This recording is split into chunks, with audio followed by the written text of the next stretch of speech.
Good evening, ladies and gentlemen, or good morning, wherever you may be in the world today. I hope that you've had a wonderful day or you're having a wonderful night. I didn't plan on going live today. I was going to continue to work on what I'm working on. And this video came across my desk. I saw this video. And I didn't have any choice. I said, there's just no way that I can sit here and not give my observation of what you're about to see and hear in this video right here. Do me a favor, everybody, hit the like button. Hit the like button. Do it, do it, do it.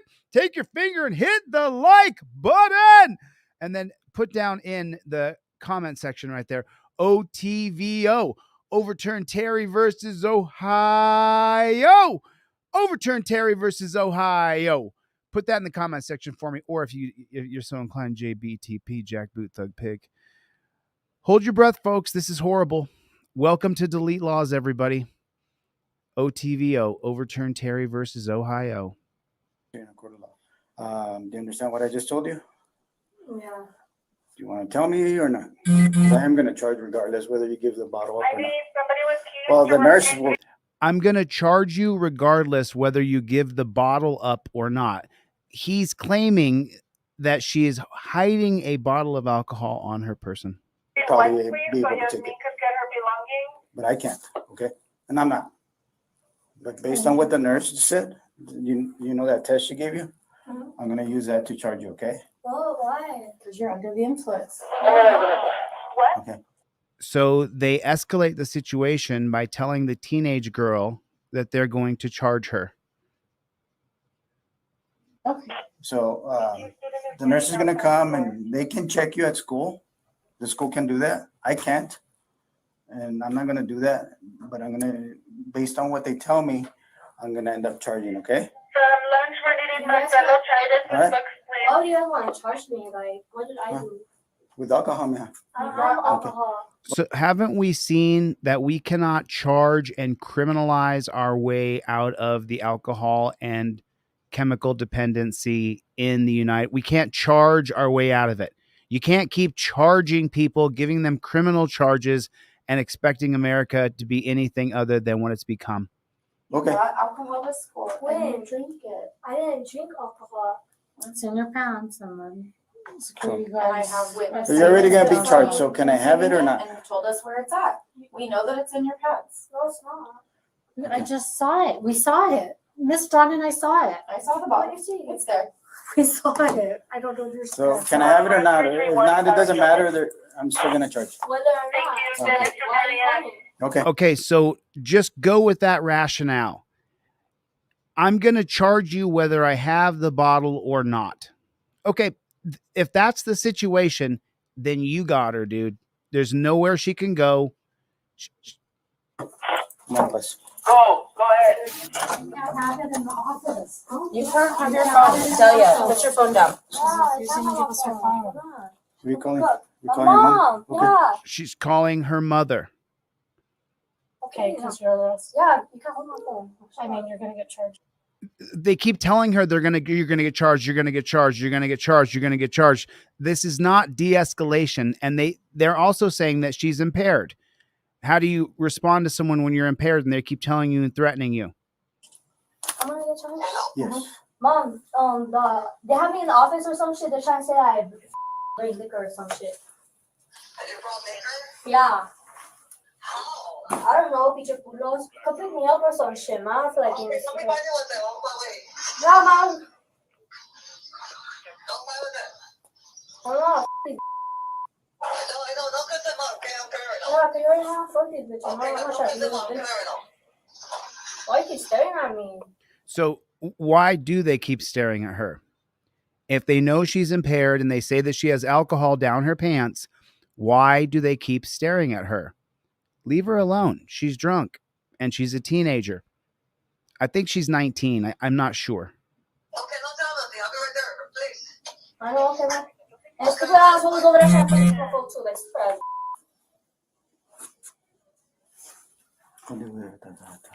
Why is this chick here, this woman here, why is she like creeping along the wall? Do you see how creepy she just was? That was really creepy. Watch her creep along the wall. What? We might just take a long term because of the way she's. Shut up. Have you? No. Okay. Nothing. This stupid assholes are trying to take my bullshit. Hey, knock it out with the language behind. Knock it off with the language. You're talking to an impaired young person. Knock it off with the language. No. Okay. If you know what, I can put you in cuffs and beat you and put you under arrest. Okay. What did he just say?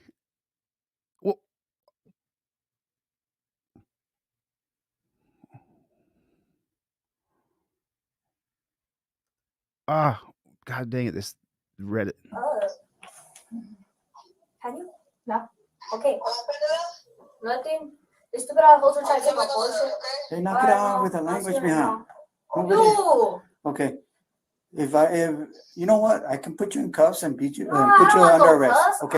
I can put you in cuffs and beat you and put you under arrest. Is that what he just said? That's what he just said. If you know what, I can put you in cuffs and beat you and put you under arrest. Okay. Why would he say something like that? What's wrong with this guy? He says, watch your language, and then he says, I can put you in cuffs and beat you. No. Okay. Nothing. This stupid assholes are trying to take my bullshit. Hey, knock it out with the language behind. No. Okay. If you know what, I can put you in cuffs and beat you and put you under arrest. Okay. Okay, then knock it off with the language. No. So he's threatened to put her in cuffs and beat her because of her language. We all just heard it from 2 minutes, 36 seconds, from 2:30 to 2 minutes, 36 seconds. No. Okay. If you know what, I can put you in cuffs and beat you and put you under arrest. Okay. Okay, then knock it off with the language. So he's butthurt pig. Can you put that in the comment section for me, please? Butthurt pig. BHP. BHP. That's a butthurt pig right there. No. Okay. Even after the officer warned her, the female continued to verbally abuse him and the staff constantly. What kind of bootlicking garbage is that? Even after the officer warned her, bro, you're not winning any friends here with your commentary. Listen to how this bootlicker talks. Then knock it off with the language. No. Okay. Even after the officer warned her, the female continued to verbally abuse him and the staff constantly. No, you guys can have my phone. Just like I said. That's my phone. Give Miss Masters your phone or put it No, back you on guys the can desk. have my phone. Just like I said. That's my phone. They're over there trying to take it and shit. And then when he walks in, you guys stop. Like, what? We'll wait for No, your I mom. didn't stop because he didn't. It's because you pulled it away. I'm not going to fight you for it. Exactly. It's Well, not I worth tried it. I to know. I take can it. sure tell. Remember, they're going to charge her anyway. Remember that? The whole video started off with, we're going to charge you anyway. Okay, if you're going to charge her, then nothing else needs to keep going. You guys talk all the ish you want. No need to advance this. You're going to charge her anyway. Tell you were trying to. No, wait, listen, I just have my No, I hand. wasn't. No one cares. I don't. Okay, well, hush it up. Yeah, knock it off. Yeah, Okay. you too. Oh, hell no. Wow. So, knock it. Move. Take my head, punk. I didn't punk it. Yes, you did. Wow. Butt hurt pig. Butt hurt pig. She says something he doesn't like. He tells her to watch her mouth. She flicks her hand a little bit in the air. You see her hand right there. And he loses it. She weighs not even 100. She weighs 90 cents. And he is a great big huge dude. You'll see how big he is in a second. And look what he does to this 90-cent girl who they're going to charge her anyway. He's a butthurt pig. Hush it up. Yeah, knock it off. Yeah, Okay. you too. Oh, hell no.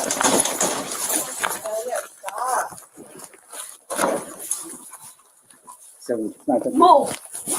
Take my head, punk. I didn't punk it. Yes, you did. Oh, stop fighting. So You it's not. stop. You need to stop fighting. What are you doing? Move, punk. I want to know the game. Move your hair, punk. Hold on. Let me cuff you first. Wow, bro. Cuff it together. You're under arrest. Torture cuffs, please. Put it in the comment section. Torture cuffs. Handcuffs are torture cuffs, and torture cuffs are always torture. Torture cuffs were made for slaves.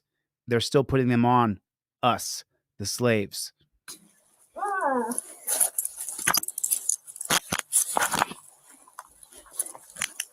Okay, move. Wait, let me cuff the other one. No, you can't go the other one. I have to. Look, that shit. Because you're detained now. Okay, move now. No, not yet. Oh, Okay, so wait a minute. He's saying she's detained. Why does she have to go in torture cuffs, though? Because you don't like the way she's talking. oh, Hold on. You hear the pain Yeah, she's yeah. in? no. The groaning? Move, punk. Listen, don't ignore it. I'm not going to let it just go right by. Listen to the outward groans she makes from the torture cuffs digging into her wrists. No. Move, punk. Oh, that shit hurts, punk. Move. Hold on. Stop fighting. Ah, you better stop fighting. What the fuck are you doing? You have your other arm? Then Move. that's it.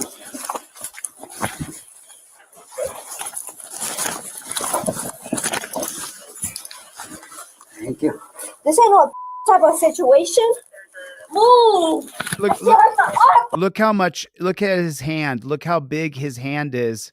His hand completely encompasses her wrist. He's able to lock his hand. I mean, you can't put your fingers around your wrist. That's how much bigger he is than her. Move. That shit hurts the arm, punk. She's saying it hurts. Oh. Move. Ooh, he's ripping on that cuff. Ooh, torture cuff. Oh, he's hurting her. Move. No. You're not gonna get my other arm. You already got it? Beat your hot boy. Okay, move now. Move now. Let's get up. Oh, motherfucker, you take that one too tight. Oh, my fucking blood. She's saying, ooh, that's too tight. Blood. She said something about blood. I'm going to my unit. Okay, now let go of me. Let go of me. All right. Yeah, stand we up. have rights. Let go of me. Stand up. No, you hurt my other arm. Let me smell. Stand up. Oh, I'm so red. Now she said, oh, I'm sorry. Her wrists are hurting so badly. She's being tortured. Stand up. Beat your hot. Okay. Yeah, man, no, out shit. Now I'm going to get your phone. Hot. I'm not a hot dog. Hey, Anybody know what hoto means? Does anybody know what hoto means? What does it mean when someone calls you a hoto? Does anybody know what that means? Can someone let me know? I'm not privy to the lingo. why you grabbing me like that? Move. Can you grab the liquor? No, bitch. No. I'm gonna kick you guys to my pants. Oh. Move. You dusty mother. Can you Dad. talk? Oh, look how red my arm is. Dad, can you come to the back? Oh, no. Oh. You fucked up. Can you loosen this one? Can you loosen this one? This time So she's going through absolute and total. I just want you to listen to how many times this girl squeals and cries about the pain she's in from the torture cuffs. The liquor. No, bitch. No. I'm gonna kick you guys to my pants. Oh. Oh, Move. You dusty mother. Can you Dad. talk? Oh, look how red my arm is. Dad, can you come to the back? Oh, no. Oh. You fucked up. Can you loosen this one? Can you loosen this one? This time oh. Just painful to watch. It will be Painful. held against you in a court of law. Painful to You see understand what I just this told you? cop lose his cool Oh, you guys can have my phone. right here. And this is where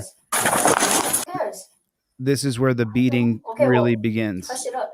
Yeah, Okay, knock it so off. that's enough to trigger him. A teen girl doing a little hand gesture and a little hair flip, Hush it up. Yeah, knock it off. Yeah, Okay. you too. and now he attacks her like that. Oh, hell no. I mean, look at the vicious attack. Just horrifically bad.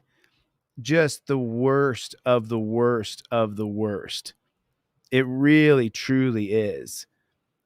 Put it in the comment section for me. JBTP, Jackboot Thug Pig. JBTP, Jackboot Thug Pig.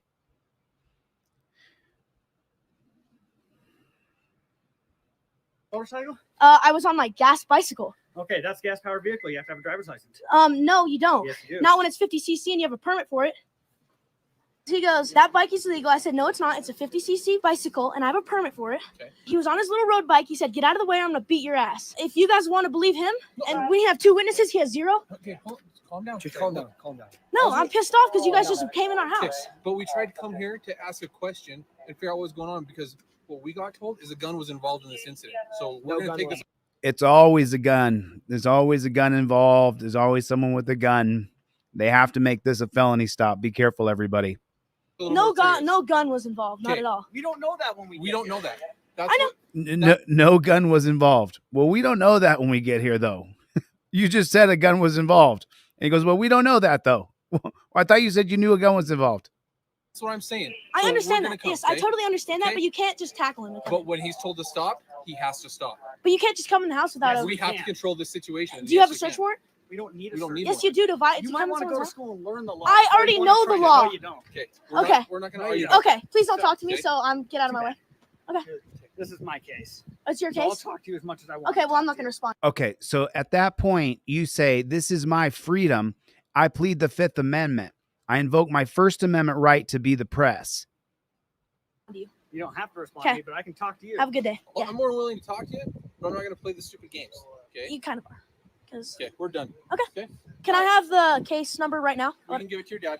No, right now. I need to hear. Okay, Step back. I'm not- Look. He I'm just on my touched me. You can property. record all you want, but you're stepping back right now. Hey, Back. hey, don't Back. touch me. Stop harassing me. We're just trying to. I'm videoing this. You can please get out of my personal space. No, Yes. you're not gonna Get out interfere of my with what we're personal doing. space. This is my property. Okay, so this is where this young guy's doing a good job, but you don't say, get out of my personal space. You have to literally say the words out loud. I invoke my First Amendment right. Number 1, cop cited. You see the cop in front of you. You say, I invoke my First Amendment right. You have this card in your wallet for this occasion only. This is the only reason you got the card. This is the only reason you have it. It's yellow and black. It's in your wallet. You can never mistake it. The moment you see the cop, you say, I invoke my First Amendment right. Number 2, cop approaches. The cop has approached him. He's in his face. And he says any words at you at all. And you say, I invoke my Fifth Amendment right to remain silent. The Fifth Amendment is unequivocal. Cop loses qualified immunity for questioning you. That's how you do it. And the reason why you invoke your First Amendment right is because if you don't invoke your privilege, then the cops are only keeping order. They don't know that they're violating your First Amendment right unless you invoke You're your not going privilege. to interfere with an arrest. He's saying interfering, and he's saying get out of my personal space. Those are not the words that you use. You can record all you want, but you're not going to get close to what they're I'm on doing. my property. Move out of my So they're impeding his First Amendment right. They're making a barrier to him to be able to film his father being arrested. This is why you have the Fifth Amendment cop card in your wallet. When your cops come around, you go by the numbers, step 1, step 2, step 3 on your Fifth Amendment cop card, because your emotions are going to be high like this kid's are. My personal space. I'm going to stand right This here. is my personal square. Please move. I'm going to stand right here. Please move. You're in my personal space. No. What's your name? Yeah, I do not need to give you that. It's number 4 on your Fifth Amendment cop card. When the cop says, "What's your name? Give me your ID," number 4 says cop demands identification. Says he has reasonable articulable suspicion. Fifth Amendment. I plead the Fifth Amendment. I identify as good citizen. Hibble versus Nevada. With reasonable articulable suspicion, citizen must state how they ID. Do not give ID without probable cause. You don't even have to say those words. You could pull the card out of your wallet after you've said, "I invoke my Fifth Amendment right to remain silent." He says, "Give me some ID." You say, "It's number 4. Here you go, officer. Would you like to read the card for yourself?" I'll read it for you out loud. Number 4 says, "I don't have to give ID unless there's probable cause. Here, I'm invoking my Fourth Amendment right to unreasonable searches and seizures." That's how you do it. That's the way you get through this right here. For what reason? Because you're I involved know. in this. I'm involved with this, yes. But this guy threatened me and called the cops on you. And what's your badge number? What's your name? What's your badge number? Badge number. That says You see how he puts them on the defense by him demanding their name and badge number? Now they have to answer to you. The kid is doing a really good job. He's just not saying invoking his privileges. First Amendment, Fourth Amendment, Fifth Amendment. You have to say the words out loud. This has never been more clear than in Salinas versus Texas 2013 that the Supreme Court black robe tyrant said you have to state your privilege. "I invoke my Fifth Amendment right to remain silent." That means they can't question you any further. They can't ask you another question. name. 3K12. Okay. Now, what's your name? I'm not making any statements. You're not making any statements? Nope. Okay, I have the right to identify you. You understand that, right? Then you can search up my face. No. That's not true. That pig just lied. He does not have the right to identify you. Like I just said, it's number 4 on your Fifth Amendment cop card. The only reason you've got this yellow and black card in your wallet, just like a credit card, is so that when the cop says to you, "Give me ID," you go, let me get my ID. Here you go. It's number 4 on the Fifth Amendment cop card. Cop demands ID. I plead the Fifth Amendment. I identify as good citizen. What you do is in the yellow. What the cop does is in the black. The law is in the blue. Hibble versus Nevada. With reasonable articulable suspicion, citizen must state how they identify. I already did that in the yellow. I identify as good citizen. Do not give ID without probable cause. That's how you do it. That's why you have this in your wallet. These 2 things are your superpower. If you're not in your car and you don't have your trifold, but you have follow the step-by-step tutorial. And you can search up my record. Okay. Okay. Well, you're going to sit tight for a minute. Okay. You're not going anywhere. I can go in my house if I No, want. you Am I can't. detained? You're detained. For what reason? For what? That guy Going threatening me? Why isn't that guy going to jail? That guy threatened to beat me in his ass. So why aren't you guys arresting him? That's not the information Why aren't you attacking? Yeah. He can just lie. You don't want to give the cop any information about any of the scene at all whatsoever. You don't want to say he threatened me. You don't want to get into it at all with him. That jackboot thug pig, any information you give to him, he will use against you and say that you're lying. Jack, step back and keep recording. I'm literally in my space and this guy's just touching me. I didn't touch you at all. I have it on video. I've been recording this whole time, buddy. Okay. What did I just then tell you? Please get out of my space. I do not have to. No, you have to say, "I invoke my First Amendment right to be press." And then it's not about him being in your space. It's about your right to film what you're seeing in front of you. Do not interfere with what we're doing. I'm not interfering. He's saying interfering. He's actually impeding this man's First Amendment right. When I'm on my property. Don't step towards the car. I'm not. Then You move out of did my step way. towards the car. I told Okay. you. That is absolutely ridiculous and preposterous. There's 5 men with guns, tasers, and sticks, and that kid is wearing a pair of shorts and a t-shirt. Not to. You can't. Hey. Stay back. I'm going in my house. Stay back. I'm going in. If you try and come past me, you're going to go on the ground face first. Do you understand Okay, me? and then I'm going to A threat of violence to a child. He threatened a child with violence. file a complaint against you. Your camera. Go grab your camera. Yes. I'm allowing you to do that, but you cannot walk in my house. I have 3 cops on me and I'm 15 years old. Big man. Disgusting. This shit. Just for some dude saying My dad had a gun. You're like begging me for my Okay, but here's the identification.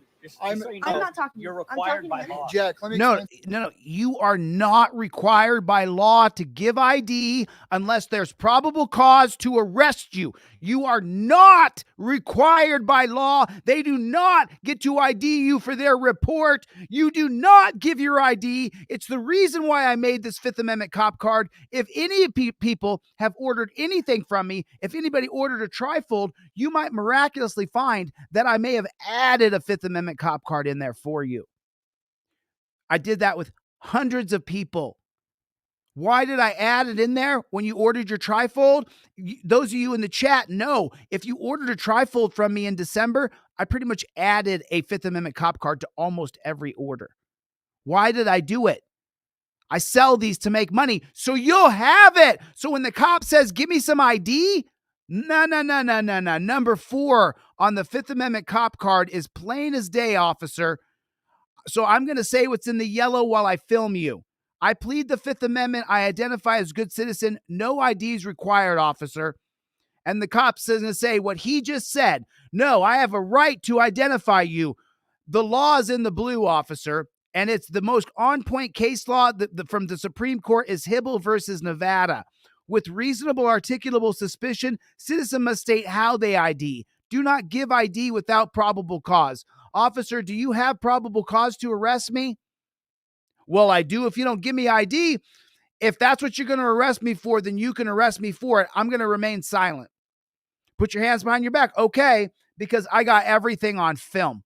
And so now your ass is grass. He's going to put you in torture cuffs, try to scare you, put you in the back of the cop car as though you're being arrested, but you're not. You're only being detained. They can take you as far as down to the police station, take you all the way up to booking, and then release you and say you were only detained. That's a fact. That's happened in numerous cases. So you have to know how to say, number 4, officer, I'm not nice. I'm not polite. You guys know that. I mean, I'm polite to some pigs once in a while, when sun shines on a dog's ass. Okay, I'm not talking to you. Jack, the reason we're here is because No, I'm not talking to you is not the same as I plead the Fifth Amendment. in your motorcycle or your gas-powered bike or whatever. That I have a permit for. Okay. So I don't know why you're here. You're here because he told me, because someone called the cops saying that there was a gun involved. So you don't have to lie, because I know that guy. No. They don't know. They're cops. They're not fucking court case judges. Court case judges? You mean they're not highly educated, sir? I agree with you. They're dumb shits. It's fucking bullshit. I agree with you again, kid. I agree with you again. So there's something I want to show you guys. There's another video that I want to show. Listen, I can't say this enough. I can't say it enough. Oh, I had a couple. Kurt, your envelope came back. You know you are my buddy Kurt. I talked to you. We've talked on the phone a bit in the past. A couple packages came back from addresses that were done incorrectly. But part of the reason why I created this cop card is so that you would have a step-by-step way to deal with a pig when you're face to face with that piggy. Because you may not be quite as sharp as you think you're going to be when you're face to face with the pig. And I'm just being honest. Put a 1 in the chat if you agree. If you have realized that when you do become face to face with these badged armed tyrants, that you're not as smooth as you thought you would be. You thought you would be like Chille. You watch Chille on Delete Laws. You watch me walk up to these cops and just lambaste them, right? And you thought that when you had that face-to-face, you would just be smooth like oil in a ball bearing and it whoosh, right? But you're not that smooth. You're not. When the threat of violence is standing over the top of you, you're not as smooth as you think you're going to be. There's times and situations when I'm surrounded by a bunch of jackboot thug pigs that I can feel the pressure on me. I can feel the pressure on my chest, behind my eyes. I can feel that there's a bunch of pigs surrounding me. So that's why I created this. And if you guys ordered a trifold from me in the past month, I gave away so many of these. I just threw them in envelopes because this is your guide. It's, you notice the numbers on the side, 4, 5, 6, 1, 2, 3. I mean, I put them at $10. They're at $10. And if you buy 2, I'll give you 3. So then you can give a pair away to somebody else. So if you buy 2, I'll give you 3. They're at $10. Don't get the print at home one. Get the one I shipped to you. That's this credit card right here. So if you get 2, I'll give you 3. And now you can give a pair or 2 pairs away because there's a driver and a non-driver. But you follow the step-by-step tutorial. You see, it says when you see a cop sighted, you start filming, and what you do is in the yellow. Start filming and state, I invoke my First Amendment right. So you have to have it. Number 2, cop approaches and says any words at all to you. While filming, you state, I invoke my Fifth Amendment right to remain silent. Cop loses his qualified immunity for questioning you. So you can no longer, if you pull into a DUI checkpoint and you should be using your trifold and you say, I invoke my Fifth Amendment right to remain silent. I use this when I go through a DUI checkpoint. They can't ask you another question. They can't ask you if you've been drinking again. They can only ask you if you've been drinking once because you pull up to the DUI checkpoint. You say, I invoke my Fifth Amendment right to remain silent. That's it. No more questions. Because the Fifth Amendment's unequivocal. You can't question me without my lawyer. You have to say the magic words, invoke your privilege.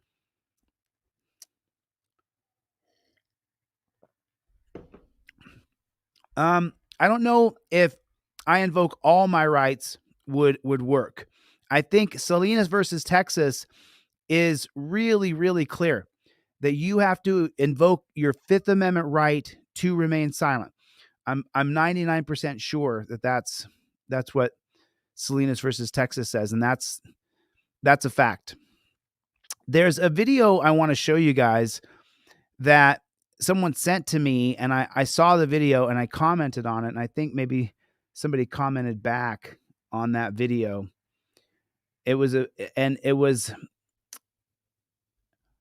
Where was that bad chicken? How's everybody doing today?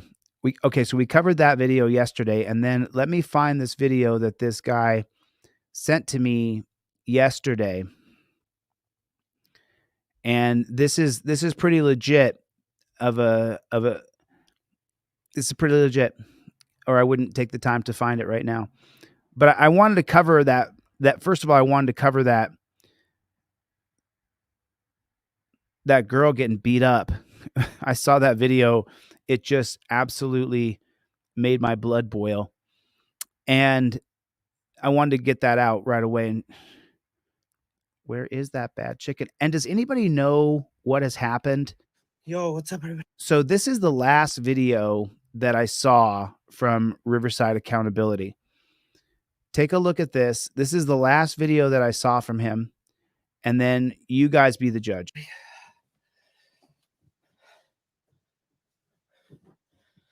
What the fuck?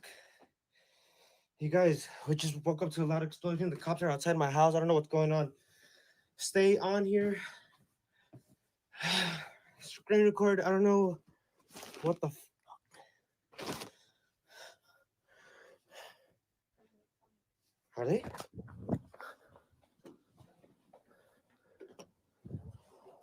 Oh shit! Whoa! Huh? Come on! Whoa! Wait! And that's the last video that we've seen from Riverside Accountability. If we take a look at his channel, the last live that he had was the one you just saw where he disappeared. That was streamed 2 weeks ago. And then the last video that he put out was also 2 weeks ago. There's been no update. And this is a prolific auditor. He audits police every single day. So I'm not really sure why he's in jail or what's happened to him, but I would like to see if anybody knows any friends of Riverside Accountability. If he's in jail, we could raise the money to get him out. Let's find out. I don't know anything about the guy, so I just wanted to put that out there. If anybody knows anything about this cat, where we could find him, you know, what jail he's in. We saw the raid happen, and that was the last thing that we saw. And then he's been gone. He's been gone now for 2 weeks. And you know, look, I'm one of those people. I covered this man's video, and I took a look at a lot of his videos, and all he does is film police. And so we need people like Riverside Accountability doing exactly what they do. We need them out there filming cops, that the cops know that if they go into this particular section of town, that Riverside Accountability, that's his little area, that he's going to make sure that he films everything around there. And that's what he does for a living as well. With 183,000 subscribers, what Riverside Accountability does is YouTube. He's a professional auditor YouTuber. And you only make so just so you know, you only make a little bit of money in YouTube. And sometimes you have a great month and you have a video that goes viral or something, but most of the time you only make, you know, a few grand. And so he probably just makes enough money to just keep going, doing what he's doing. And this cat, if he's in jail, let's get him out. I'll get him out of jail. I'd like to get him out of jail. That's what I'd like to do, if we could. And I have no problem doing a fundraiser for this guy, because I've seen his videos. I know he's legit. I know that's what he does. And so, all right. I didn't want to cover this video today, but I will anyway. So let's take a look at it. But what we're going to do is I'm going to come back, because I want to cover this other video. So if anybody knows where Riverside Accountability is or how to reach him, then please reach out to me. Let me know, and let's do something. 2 weeks he's been gone, not a word from him. What he does is YouTube. He makes a video every day. So if anybody knows how to get a hold of him.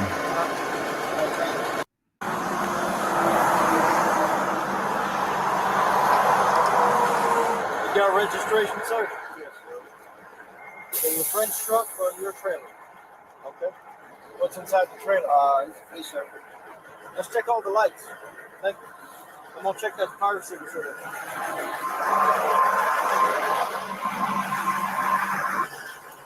Hey, man.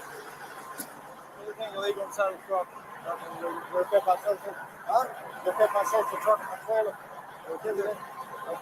Let's go back there and hang out with him for a few minutes.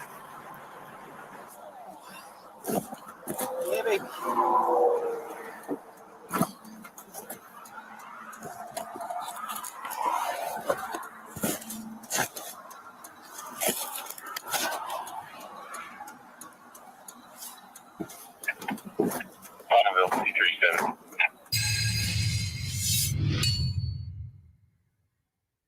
And welcome back to the Civil Rights Lawyer channel. Several people sent me this video from the Cop Cam YouTube channel who uploaded this body cam footage. Check them out and give them the credit they deserve.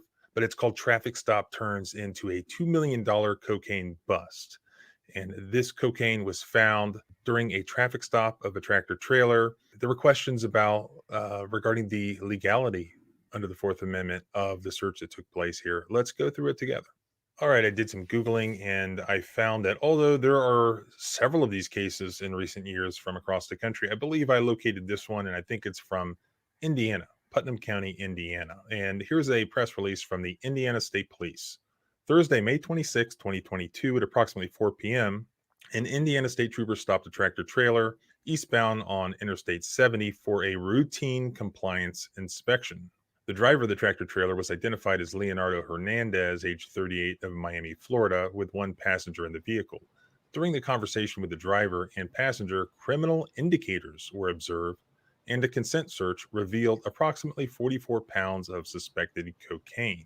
So, was there a consent search? Was this a routine compliance inspection? Let's take a look at the footage.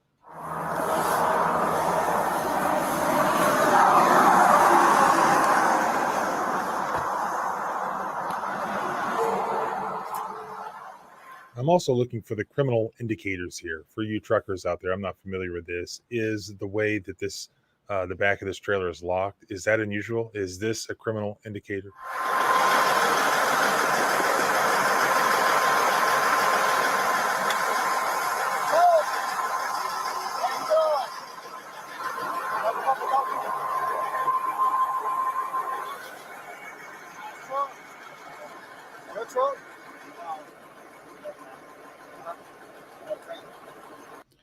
So once again, the war on drugs leads to absolutely nothing but ruining this guy's life. And I mean, I love Brian over there at the Civil Rights Lawyer channel. Dude is doing the best work there is on the internet right now. Like, he's doing such good work. But I wanted to show you guys this video here. This is the video I was trying to show you. So this guy is filming from a public easement, and all he's doing is filming what the cops are doing. Chevy, thanks for the 10 memberships. God bless you, brother. Thanks for putting it out there. Milena, good to see everybody. It's good to see everybody. I've been in a zone because I was triggered over watching that girl get beat up by that school resources officer, or whatever that jackboot thug pig was. DJ Smith, what is going on, Playboy? So I want to show you guys this video, and this guy, he films this traffic stop. You really don't need any volume on it. You just hear but so he's standing so far away, and the traffic stop going on here and there. So someone even drives by and says, "What are you filming for?" He says, "Oh, for YouTube." And look how far away he is. I mean, you'll see when he zooms out here in a second. But he's just standing there filming.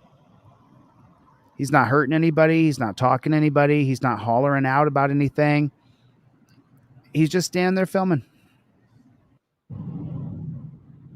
And so now we're 5.5 minutes in. He's zoomed in. You can see from the shake. It's a great big ha ha ho ho. Has everybody? Oh, they got her in torture cuffs. They got her in torture cuffs.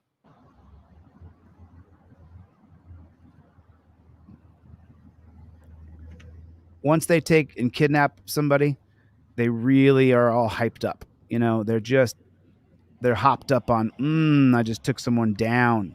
I took someone's life, their plans they had tomorrow, their phone, took their personal belongings, and he's putting her in the back of a car where it's a cage, and then he's going to strap her in with her arms behind her back and her hands, the torture cuffs around her wrists will tighten down to a point where she'll complain, and maybe he's doing it now where he's going to double lock them, but that won't change that the torture cuffs are still going to embed into one side of your wrist on the left or the right side, especially with the new hinge cuffs that they have. And so we're observing right now the reason why we call them jackboot thug pigs, because they have put this woman in the worst of positions. And now not only is she going to be in those torture cuffs with her arms behind her back on that hard plastic, they're then going to strap her in and shut the door. Whatever temperature is in that car is going to be suffice, because it just is. If it's too hot or too cold, you might get to make a request if and when they open the door to see if you're still alive. They don't really care. Your mouth may be dry because you've gone through a serious ordeal, like put in torture cuffs or arrested and put in the back of a torture mobile, and you know you're going to be drug off to the dungeon. There's a bunch of people surrounding your vehicle. They're likely going to impound it, and for most certainly will be searching through every single compartment and crevice of your vehicle. You know that's going to cost you. They're going to impound your car. That's going to be $300, $350, $400 maybe. Then you have impound fees for each and every day. So what this gentleman is doing is filming the actual act of the piracy that our government has become. He's actually filming what they do, what they actually do. When you pay your taxes at the end of every year, this is what you're paying for. You're paying for them to stand around and all have a great big hoedown around your truck. That's what you're doing. That's what you're paying for. That's the money you're spending right there. That's your tax dollars right there. They're all hanging out, high-fiving one another, talking about Mary Rotten Crotch from high school. That's what's going on. Now they're all one-upping one another about, oh yeah, did you know this? Did you know that? And now, so you guys are seeing the effects of what's called the Hawthorne effect. I tried to cover it on this channel once or twice, but it's kind of some, scientific stuff you'll have to get in. But if you care at all, get into what is called the Hawthorne effect, and you can watch video after video after video about it. But what it says is that people's behaviors change when they know they're being filmed from a third-party observer. And so right here, these cops and these firefighters, a couple times they've even turned and smiled and looked over where the camera guy was. And so right now, is this guy going in torture? Yep. Going into the car. So now, just so you know, they may put you in torture cuffs, put you in the back of the torture mobile, and leave you there. And they're not going to arrest you, but they're going to tell you that they're arresting you and that they're taking you down to the station because you won't give ID. Don't give them ID unless they take you to the jail and book you. Because if you know there's no probable cause, if you give them ID, then they may take you out of the torture cuffs and then let you go. But then you don't have the damages of them arresting you. And you want them to arrest you if you're going to stand your ground and you know it's on camera and you know there's no probable cause. If they arrest you for reasonable suspicion, that is illegal detainment. That is an unlawful arrest, and you have a smack dab lawsuit, and you sue that jackboot thug pig. So far, though, we've watched this together. I've narrated some thoughts here as we've watched this together. There's the Hawthorne effect right there. A guy turning around and looking. Now he's even kind of uncomfortably just noticing the camera. You see him? He's kind of wiggling around a little bit. You see him? You see him waggling right there? He's uncomfortable because he knows that he's on camera. That's the Hawthorne effect in effect right there. See, he's even acknowledging that it's the camera that's making him feel uncomfortable. He may be even verbalizing to his milking it colleagues sitting around. There he is. Oh yeah, he's so aware of the camera. So aware. And so he feels uncomfortable because he's on camera. See, he's, oh man, now that you really are paying attention to the small thing here, look at the psyche. Look at how much it's changed his behavior. He can't even sit there and be all buddy with those dudes. Half of them are going to be bootlickers of the fire department. The other half hate those guys. But he can't even sit there and relax. He can't get his mind off the fact that he's being filmed. This, by the way, just so you know, this is going to result in the cameraman being arrested. Hold tight. Wait for it. Wait for it. Isn't that what they say?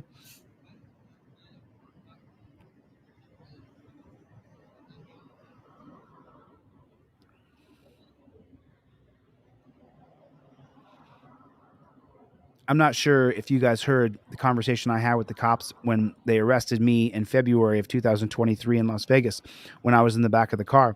I told them that if they didn't let me go, that I would sue them.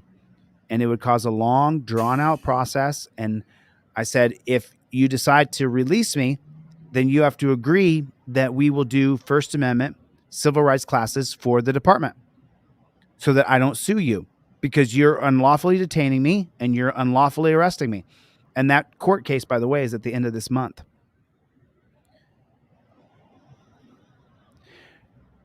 Just for a moment, you see how that pig is in the back of the car and he's bent over talking to the girl that he's torturing in torture cuffs.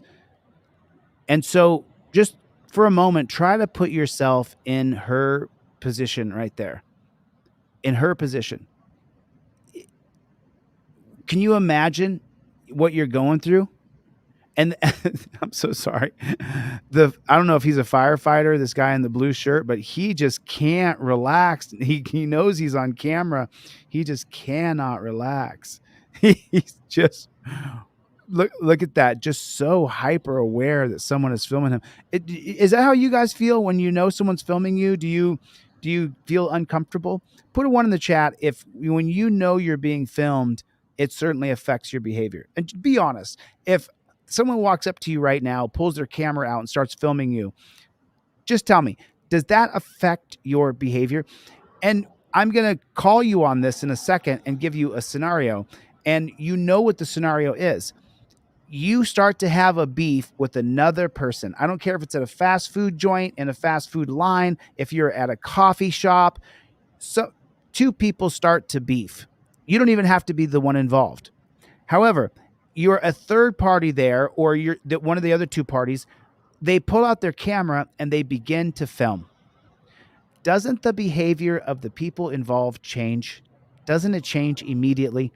It absolutely does. The Hawthorne effect is extraordinarily real. You see Porky Pig over there, he can't relax. Is he a firefighter? I don't want to call him Porky Piggy if he's not a firefighter. He may be a firefighter, so I have to take back the Porky Piggy comment. We save the term pig strictly for the pigs, okay? Pigs is just for pigs. And if you want to add a jackboot thug pig on top of that, then go ahead and add a JBTP. JBTP.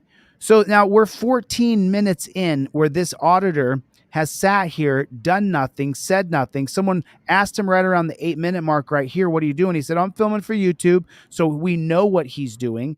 Everybody knows what he's doing. Not much more. We're 15 minutes and 30 seconds. Okay, cool. Nothing much going on here. He's just filming the scene. 16 minutes and 45 seconds in. This copper's just... Oh, by the way, this is going to be South Dakota versus Opperman, 1976. That holding says that the police are allowed to inventory your car. Yeah. When it's incident to arrest. That's, if you want to get the exact technical terminology. Incident to arrest means that the cops are going to impound your car. And when they impound your car, they need to inventory your car. Well, is inventory your car searching your car? Let's decide that. Who's going to decide that? The black robe tyrants on the Supreme Court in 1976 in South Dakota versus Opperman are going to say that the cops are allowed to inventory your car, both to protect personal property of yours so that you can have a receipt of that personal property, and number two, for officer safety, in case, of course, you're carrying a nuclear bomb in your car.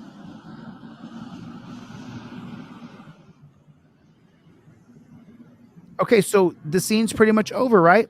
This guy's on a public easement, walking back and forth, filming cops and ambulance and firefighters in their official capacity. We're at 18 minutes into this video now. 18 minutes in.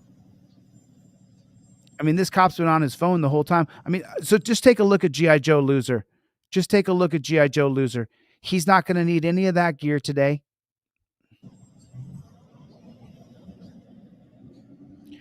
So I think he was on the phone.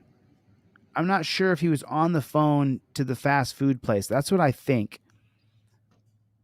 I think that he actually called over to the fast food place.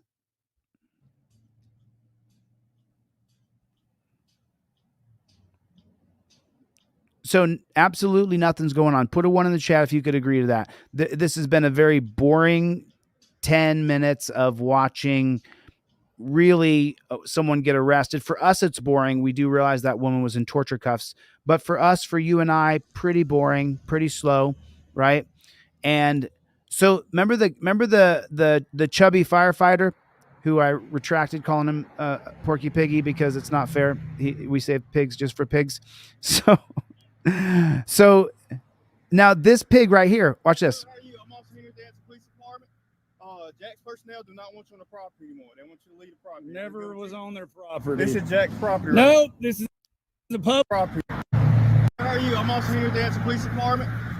Jack's personnel do not want you on the property anymore. They want you to leave the property. Never was on their property. This is Jack's property. Right? No, this is a public easement, you dumb son of a bitch. Put a 1 in the chat if you agree with this auditor. He doesn't like those pigs. Neither do I. All right, watch your mouth. Stop cursing. Watch your mouth and stop cursing. Who the hell are these cops thinking they are? I don't have a freedom of speech. That's called disorderly conduct. No, it's not. Okay, right then and there, you pull out your Fifth Amendment cop card and you say to that jackboot thug pig right here, number 5, you tell the cop off, vulgar language. Cop says he's going to charge you with this or with that. He just said disorderly conduct. He just made it up. You state while filming, my right to free speech is protected by the First Amendment. It's number 5 on the Fifth Amendment cop card. Buy 2, I give you the third set for free because there's a driver and a non-driver card. This is the card you use if you're driving. This is the card you use if you're not driving. You only pull these out if you have to deal with a jackboot thug pig. That's why I made him such an awkward looking color. Goes in your wallet. You never pull them out unless you have a jackboot thug pig like this one right here on your shit. And then you pull out your Fifth Amendment cop card and you wax his ass, baby. You gonna be the plaintiff? I will. See the Vance. Okay, then do it then. Actually, do it then. Actually, do it then. Actually, do it then. I'm not even on their property. You are on Jack's property. I am not on their. Okay, so take a look right here. He's on grass right there, but there would be nowhere to walk down the road if there wasn't grass to walk on. There has to be a public easement between the road and Jack's. Has to be. Property. There's the road. There's the road right there. There's where the cars right there. You can see it. That's where the cars pull off if you break down on the side of the road. So he's standing right on the grass line right here. For arresting him for this would be a Fourth Amendment violation. It's unreasonable to arrest him for trespassing when you're on the line of a property where there's no fence and there's no stakes. Road, there's Jack's. Never on their property. What is your name and badge number? Hey, Cam. What is your name and badge number, you piece of shit? Hey, that's the last one. Hey, lock me. Whoa. Do not curse again. That's what that pig said. You piece of shit. Hey, that's the last one. Hey, lock me up then. Lock me up then. Lock me up. Lock me up.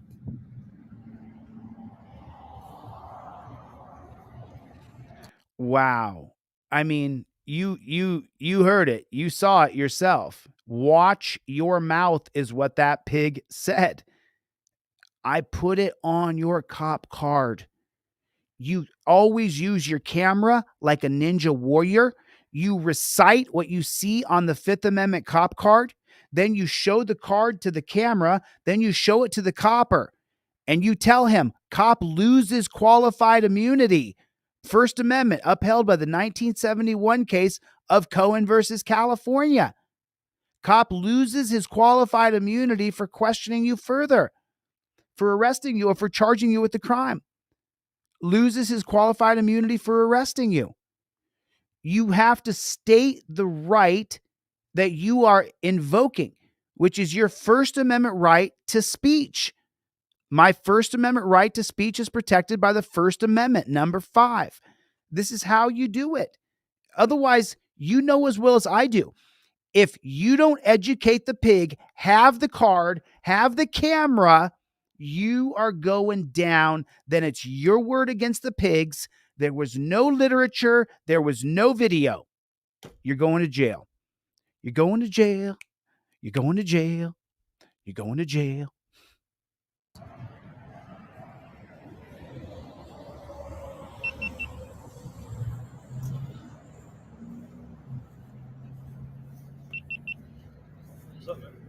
Do you think I'm on Jack's property? Is this not a public easement where people can walk up and down the street? The grass is their property. Yeah, so the grass is their property. He's standing on the very edge of the grass. And the trespass was solicited by the melanated pig. It doesn't matter whose property it is. If you trespass from the Jack's parking lot, if you refuse to leave, you will be arrested for trespassing. They cannot trespass him from the side of the road. That is such crap. Do not stand the road. Do not stand the road. Do not stand. So he went over to where the cars can safely pull to the side if they break down, and he said, do not stand in the road. That makes no sense, though.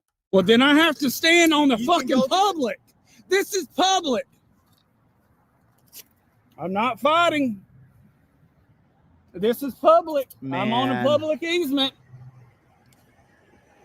All you have to do is listen, man. I don't have to listen. You do. No, I don't. You're not above the law, No, man. I don't. I know I'm not above the law. Y'all ain't either. Make sure you get all is y'all's They're always body on. cams on. They're always on. Words matter. Right now you're under arrest for trespassing. Those They're always body on. cams on. They're always on. Okay, but here's the thing. You may not get that body camera footage. You might not get that footage at all ever. And the footage you get might be edited. The volume might be taken out. Video might be, it got muffled there for some reason. It might just be cut out, that little section that you needed that showed he put the torture cuffs on too tight and your skin was folded up inside of there and it looks gnarly. Didn't catch it on camera. Whoops. I mean, I'm really surprised that Las Vegas Metro Police Department actually put the majority of the body cam footage in there because I'm suing them for $5 million. I'm surprised they did. Listen, we don't stop sweatshirts are in. You guys got to get a sweatshirt. Get a sweatshirt. I'm only going to have these in for a little while longer, and then I'm not going to have them anymore. Get a We Don't Stop sweatshirt. These hoodies are badass, and the back is even more cool than this one. This is the reason why I didn't want to get hoodies in, because then you become a hoodie salesman instead of like what you actually do. You know what I mean? But at the same time, when you put out the money, you have to try to sell the hoodies. I just can't stand it. I would rather make sure you guys stay focused on invoking your Fifth Amendment right to remain silent. Words matter. And just so you guys know, throughout this entire video, this gentleman never invoked his First Amendment right to be the press. He never said the words, I invoke my First Amendment right to be the press. He never said the words. The words were never spoken. You have to say the words, I invoke my First Amendment right. You have to say it. When you get to the Supreme Court, when you get to federal court, your case may get dismissed because the clearly established prong.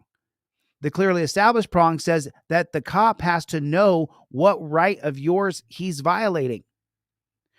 If you didn't say, I invoke my First Amendment right to be press, as far as the cop knew, you were just someone who was interfering. You have to say the words, I invoke my First Amendment right. When the cop comes up and says, hey, where are you coming from? You have to say, I invoke my Fifth Amendment right to remain silent. You have to say those words. This is not me, not ChilleDeCastro here telling you, you have to do it because I said so. No, the Supreme Court, elected by who? By nobody. They're appointed by the most elites of the elites. The richest of the rich appoints the Supreme Court. You get the illusion that you chose the president who appointed those monarchs, those 9 black robe tyrants. The Supreme Court's not your friend.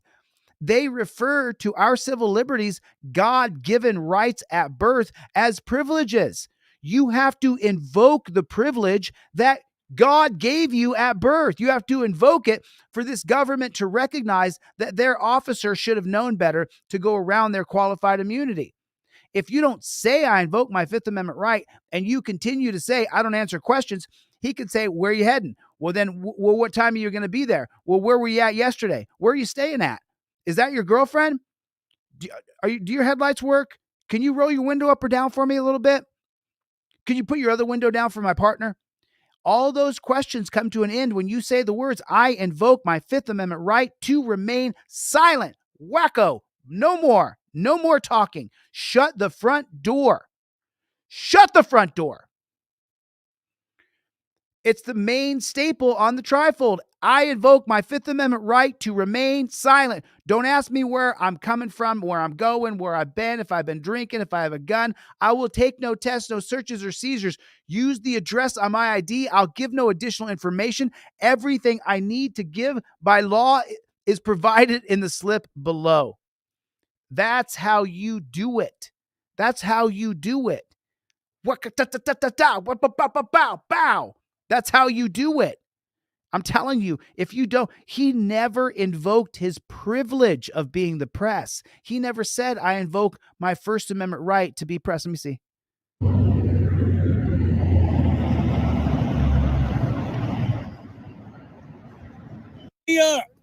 Lock me up. number. Hey, Cam. Never on their. There's the. I'm this ever was. Okay, so let's listen here. Hey, sir, how are you? I'm also here at the Anson Police Department. Jack's personnel do not want you on the property anymore. They want you to leave the property. Never was. Okay, so what do you say right there? I invoke my First Amendment right to be press. I invoke my Fifth Amendment right to remain silent. Was on their property. This is Jack's property. No, Right? this is a. At that point, you may decide to question the officer. Officer, can you show me where Jack's property line ends and the public easement between the road and the property line? You're filming everything. Ask the question. Officer, can you show me where Jack's property line ends and the public easement between the road and Jack's property line? Public easement, you dumb son of a bitch. Hey, watch your mouth. Stop cursing. No, this is a public easement, you dumb son of a bitch. Hey, watch your mouth. Stop cursing. I don't have a freedom of speech. Now, he said, I don't have a freedom of speech. What do you say instead? Number 5 on your Fifth Amendment non-driver cop card.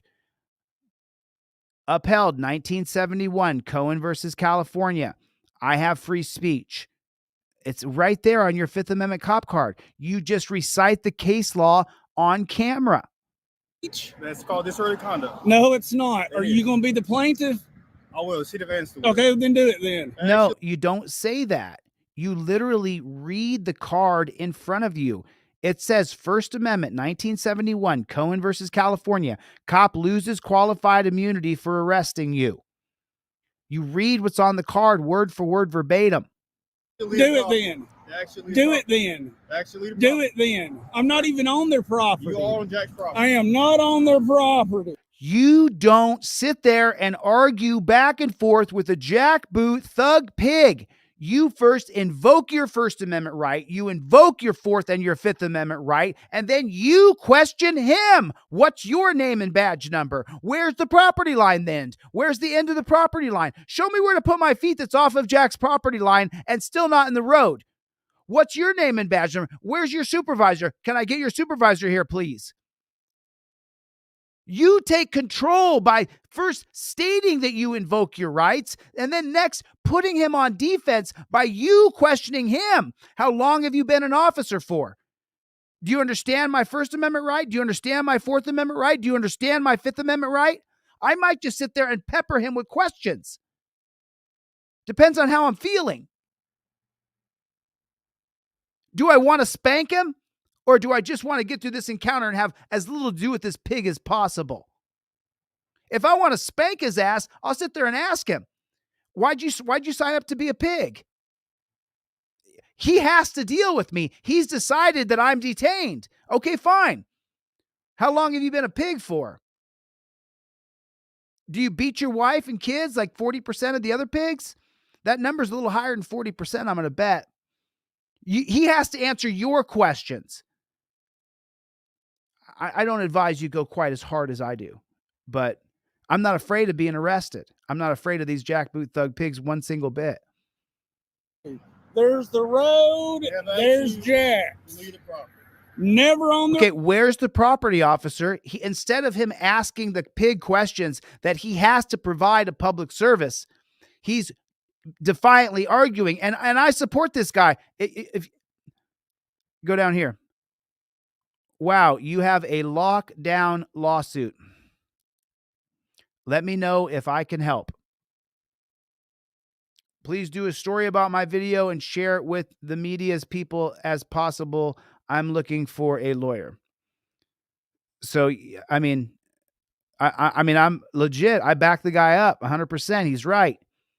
But how do you make sure that if these jackboot thug pigs arrest you, that you don't end up going to the dungeon with no recourse against this dumb pig who got offended by the words you were using? He was mad. Don't use those words again, he says. Property. What is your name and badge number? Hey, Cam. What is your name and badge number, you piece of shit? That's the last warning. Hey, lock. That's the last warning. Do not curse again.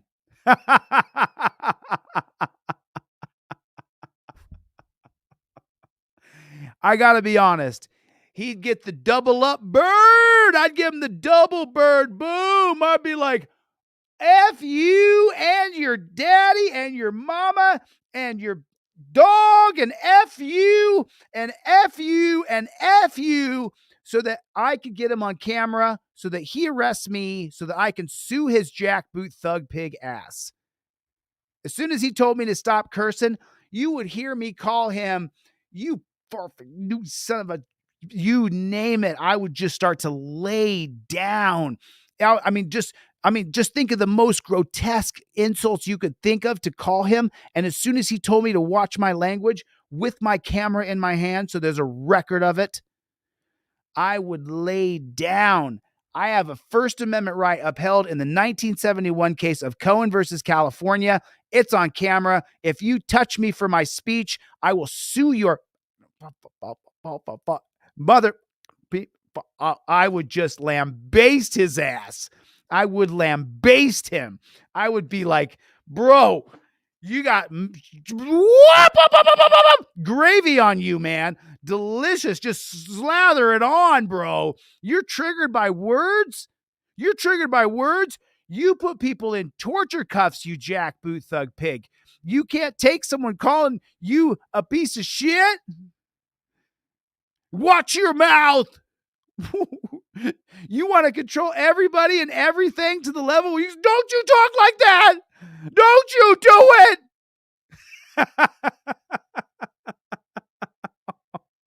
You beta male chumpzilla. That's how much control and power this pig believes he has over us, over you and me. Lock me up then. Lock me up. Never on their property. What is your name and badge number? Hey, Cam. Hey, Cam. I'm dumb as a box of rocks, Cam. What is your name and badge number, you piece of shit? Hey.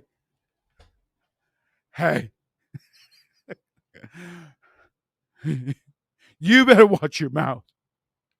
That's the last one. Hey, lock me. Do not curse again. He said to him, that's your last warning. Do not curse again. Light him up. At that point, lay down every single. Now you got to make sure it's on camera, and make sure you say, I invoke my First Amendment right to free speech, upheld in the 1971 case of Cohen versus California. Now I want to tell you, I think that you are X, Y, Z, and let your language just deteriorate more and more. Like get down to where like you are the dead cat intestines infectious bubble that makes me think of hell. I mean, whatever. I don't want to use a bunch of foul language. So just get to, that's why I use the words like chumpzilla and weasel and jackboot thug pig. Now, if I was in the situation, I would immediately tell him to go himself. Immediately push that envelope. But what's the key to pushing that envelope? You've invoked your rights and it's on camera. This is the whole key. This is what's going to get you in the end of the day. That's going to get your lawsuit right there. So don't be timid. Start right there. Right there. You always film these jackboot thug pigs. So this guy, this character right here, the guy who's in the video. So if he sees this, brother, listen, I want to help you. I'll send you a set of Fifth Amendment cop cards and a trifold for free. You got a lockdown lawsuit. I'll help you, bro, but it's a long road to redemption. It's a long road to justice for them, to get them to redeem themselves or redeem you. It's just impossible. I mean, they're just such jackboot thug pigs.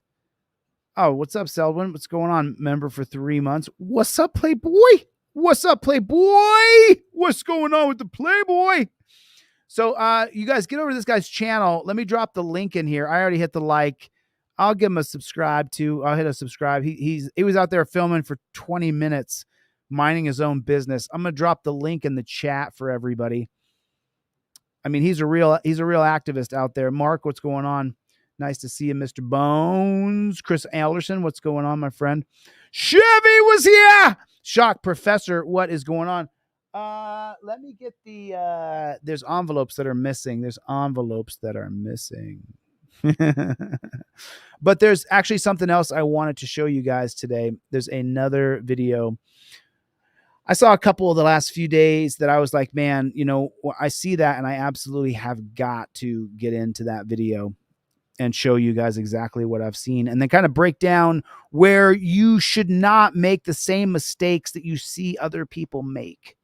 You should not make the same mistakes that you see other people make, because if you do, you're going to end up in the dungeon and you're going to be so disappointed because you're going to be like, man, this guy, you know, I watched his videos and and he explained to me that I have to follow a very rigid set of policies, procedures, and protocols.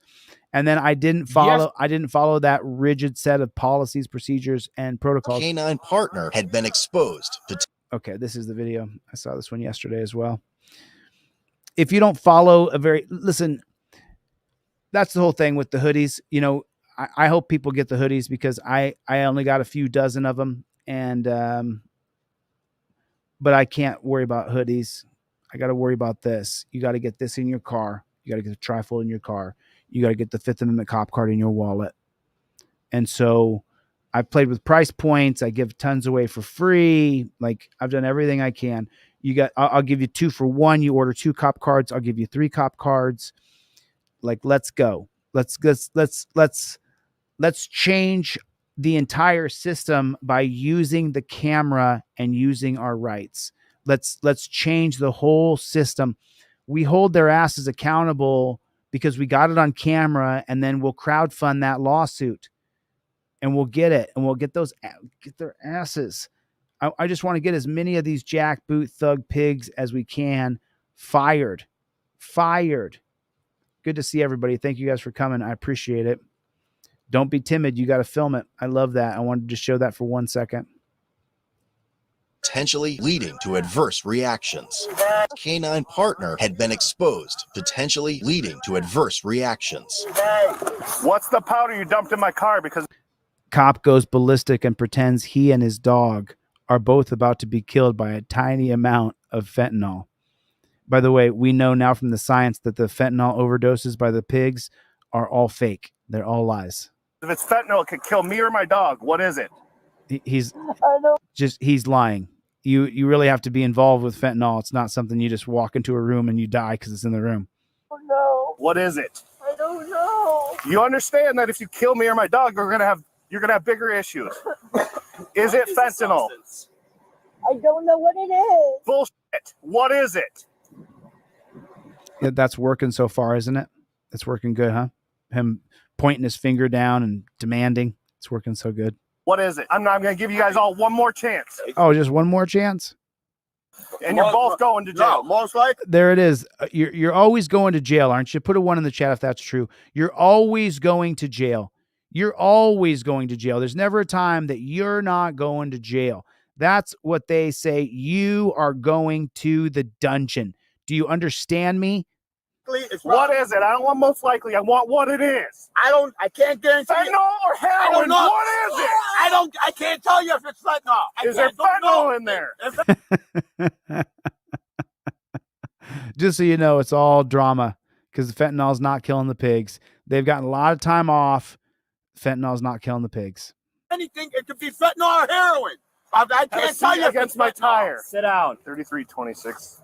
You start EMS to my location. What is the substance? I just told you.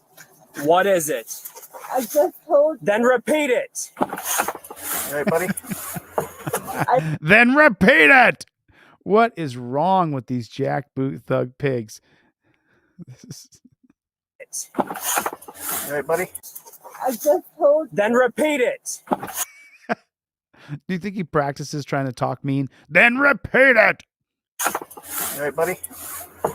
I think it's heroin. You think or you know? I think. I don't know what they give me. Well, you're the one taking it, so you got to know something. Well, I'm hoping it's what it is. It's all over my car. I'm an addict. Do you want to? It's all over my car. It's all over my car. I have it all over my car.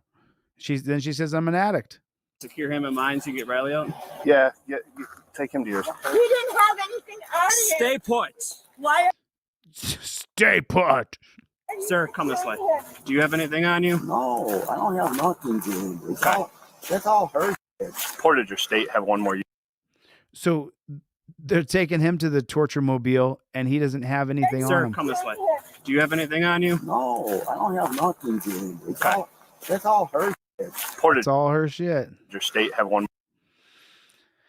This is an ACAB in on Reddit. It's it's one of my favorite subreddits now. I've been going through a lot of ACAB, and that's of course ACAB, which originally Reddit tried to ban ACAB, and it was banned for a long time because I've even seen that you're not allowed to say.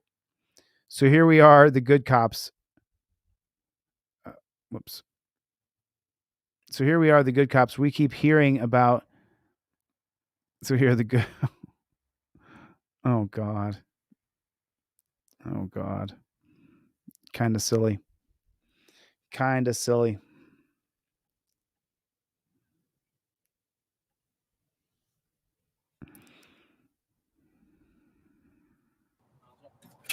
Oh, we saw this one yesterday. That piggy who got update.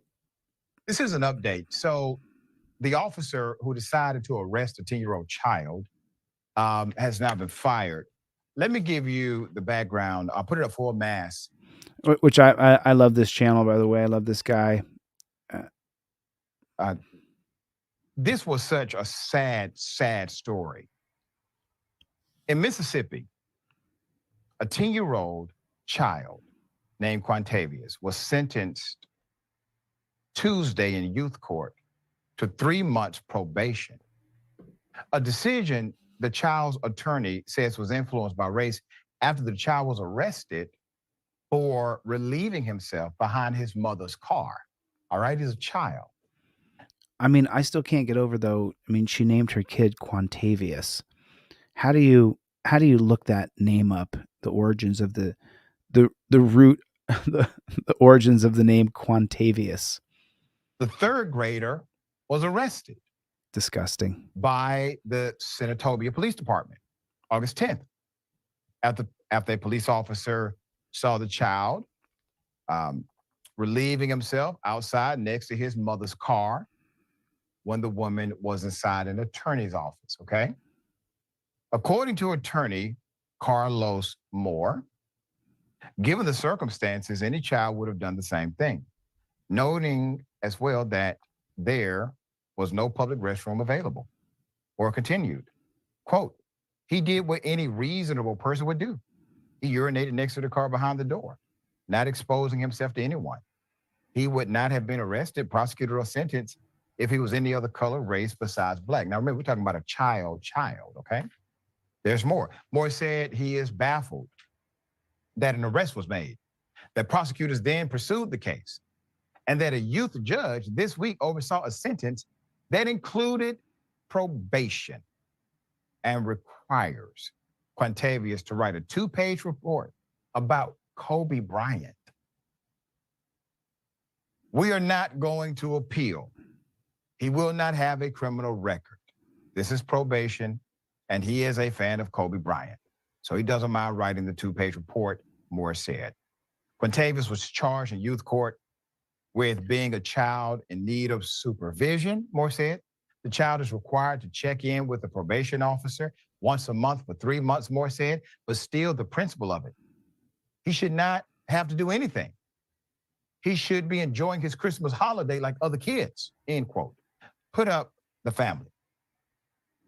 So you have Miss Latanya Eason on the right, the child. Now you know why the kid's named Quantavious. It's the mom with the flair. His mother said Wednesday she's not sure if her son's skin color influences arrest and the decisions made in youth court, but she said her son has been mistreated every step of the way. The arrest has also resulted in her son not trusting the police. And Put a 1 in the chat if you teach your children and your grandchildren not to trust the police. Put a 1 in the chat if you literally teach your kids not to trust cops. What I want to know moreover, and this is an hour and 25 minutes into this conversation that we're having, what I want to know moreover is, when do you warn your children about the cops? At which age do you warn the kids that cops are scum? At which point do you warn the kids that the cops will fabricate evidence against you? At what point do we warn the kids that you can't trust the police? At what age do we warn the children that if there's trouble, the cops are who you don't want to call?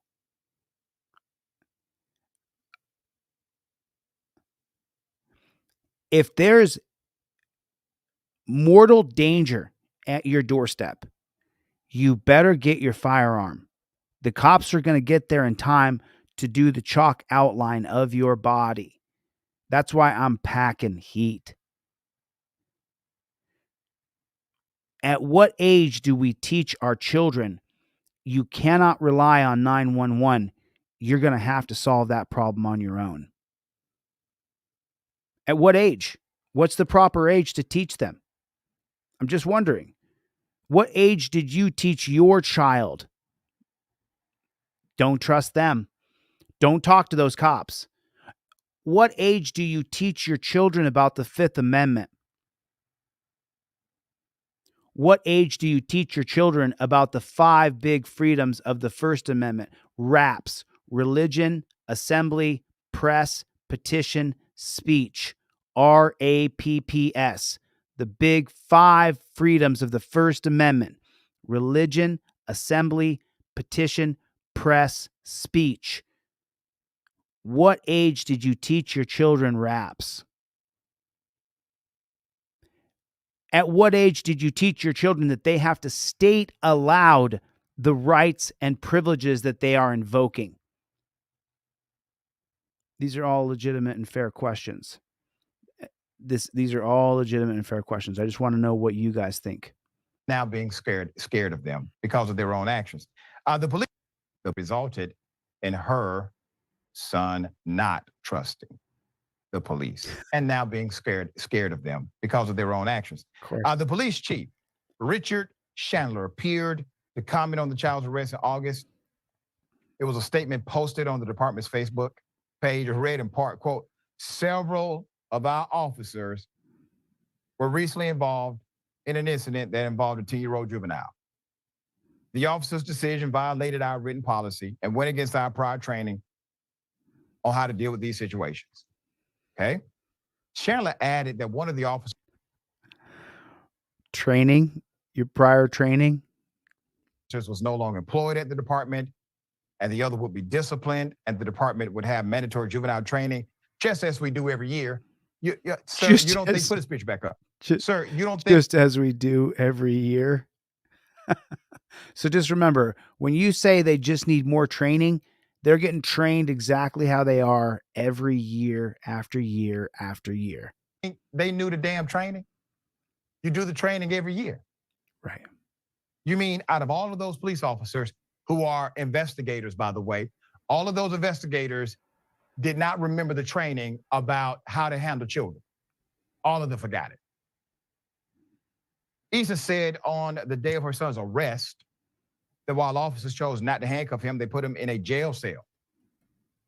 She recalled the responding officer being close to letting the child go with a warning after speaking with her. The officer told her she handled it like a mom. Just make sure it doesn't happen again. However, several more officers showed up, including a lieutenant who made the courageous decision to arrest a 10-year-old for peeing.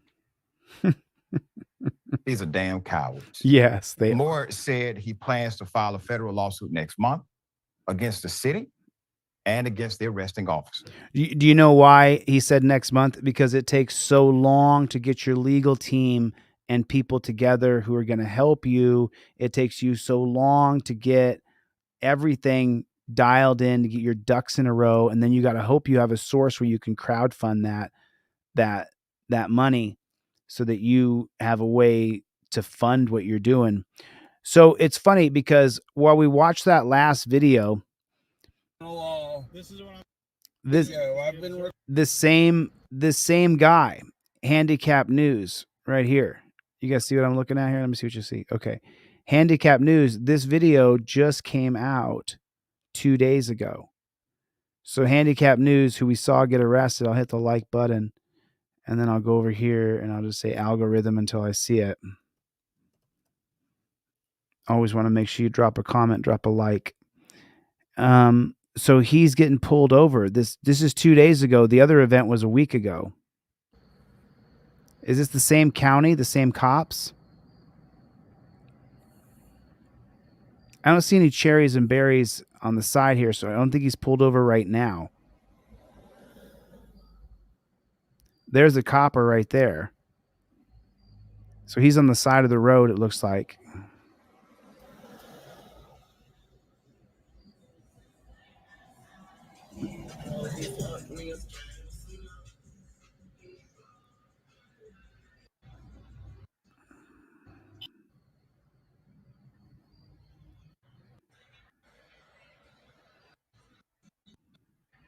This is the same guy we watched just a few minutes ago.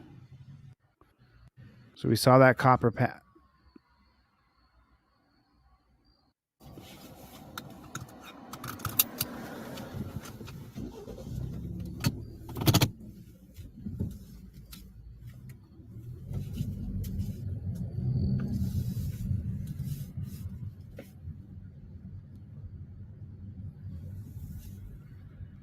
Right on, Eric. I'm glad you picked up a trifold or a cop card. Make sure you always have that bad chicken on you.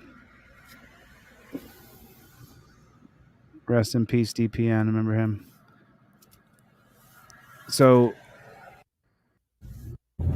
shit. Okay, so let's see though. So, okay.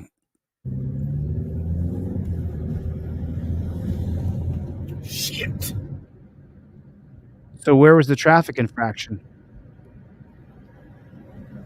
We heard the shit, so he's getting pulled over. But where was the traffic infraction? What did he say shit about? So he's not getting pulled over?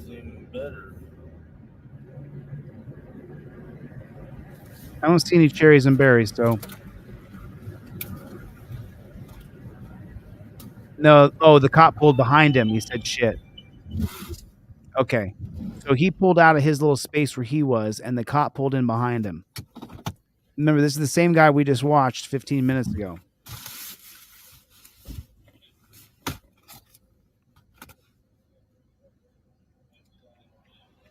Hey, how you doing?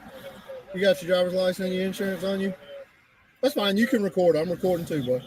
But that doesn't matter. You have to record because they won't give you the video if you die.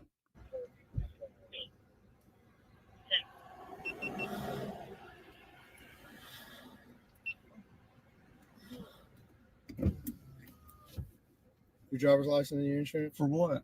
Because you're leaving the park that is closed, that closes at dark. That's why. What?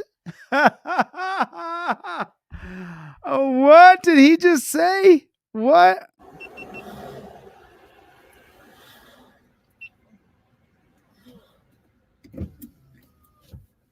Your driver's license and your insurance? For what?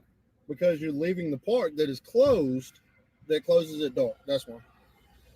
What crime is that? The park closes at dark. You're not supposed to be in the park after dark. Is that a crime?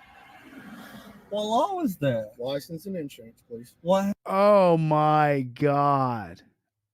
Wow. Alabama's quite a place, huh? Have I done wrong, sir? License and insurance, please. At this point, you're obstructing governmental operations. I'm asking for you to identify yourself. I have not done anything wrong. Oh. Are you injured? Oh, I have multiple diseases. Do what? I have multiple diseases. Okay, well, I'm sorry to hear that. You still need to provide your driver's license and vehicle insurance. I haven't done anything wrong. Sir, after I have, hours, after I have not broken one law. Parks are closed. I have not broken one law. Sir. I have not broken one law. Oh, my back is spasming. Okay. Oh. Well, we're more than happy to get you out of here. No, I'm good. No, I'm good. I know that you are required under state law to have a valid driver's license while operating a vehicle on a public roadway. You're required. I never said I didn't. I never said I didn't. You're required to provide. Only if I have broken the law, and I have not broken one law. So at this point in time, you are breaking the law by obstructing governmental No. operations. Oh, that's the secondary. What's the first? What is the first one? Carrying out my duties as a law enforcement officer to identify you while you're operating. I have not broken one law. You were just in the park after. And I just left. After dark. And y'all turned around. I mean, just think about, this is where our money is going. Think about that. We all need resources that we all pay taxes for. And instead of those resources going towards anything good for you, your family, your children, your neighborhood, your community, this is where the money is being spent. When you pay your taxes at the end of every year, your money is being spent on jackboot thug pigs. And, you know, I teach to immediately give your license, registration, and proof of insurance. I have a laminated thing here.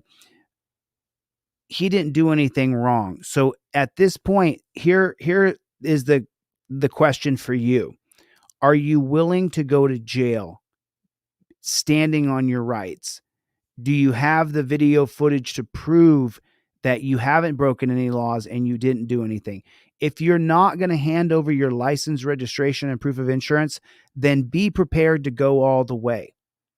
So at this point, he's made the decision, I believe. I haven't seen this yet. I just saw this pop up. I believe he's made the decision that he's willing to go all the way. He hasn't done anything wrong. He's got a camera in the front, camera in the back. He's also recording with his phone, or maybe that's a chest camera he has on. See the light on his chest there? Things on video. I've been recording ever since I pulled in.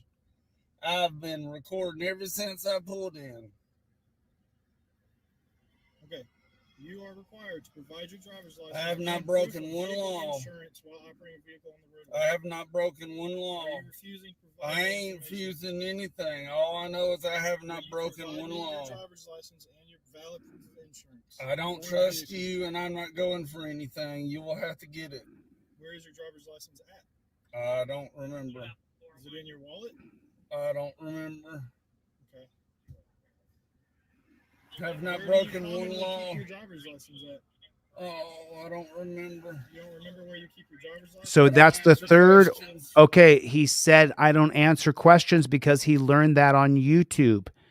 This is what I teach, and I teach this every time I make a video, that your license, registration, and proof of insurance is all up in your visor here.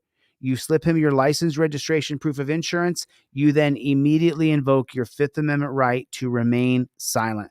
He peppered him with 4 or 5 questions in a row right there.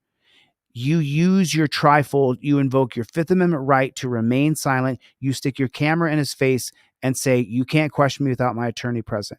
There was 4 or 5 questions in a row right there. It was really frustrating to watch.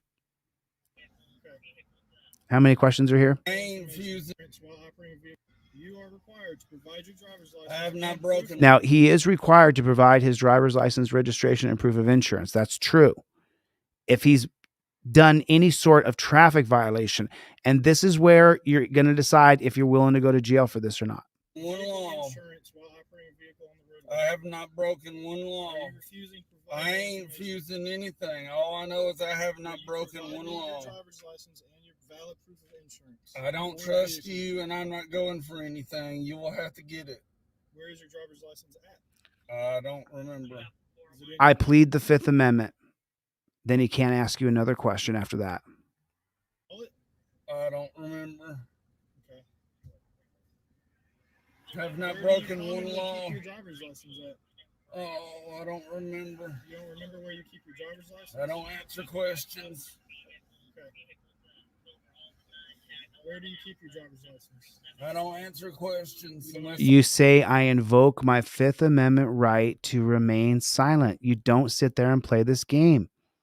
I have broken a law. This is what I'm asking you. I'm asking you as politely as I possibly can. You can ask all you want, but I don't have to do anything you ask. You are required to provide your driver's license and proof of vehicle. What law have I broken? If you do not provide your driver's license and vehicle insurance, what law have I broken, sir? From the vehicle in order to obtain it. So I am asking you as nicely as I can, and it is in your better interest to provide your driver's license. Why or will you be?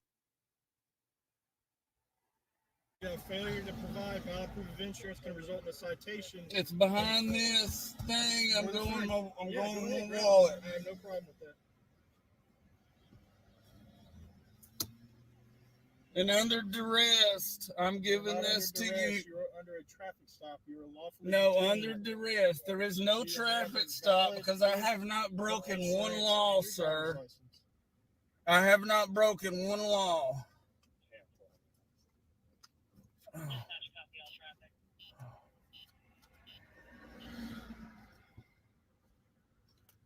Thank you, sir. Do you have your insurance? My insurance is with the tag. You are required under state law to have a copy of your insurance with you in the vehicle. Digital is fine. If you have it on your phone, that's more than acceptable. I do, but I can't get it because I'm recording right now. I probably have an old one. I would suggest trying to provide some form of insurance to me.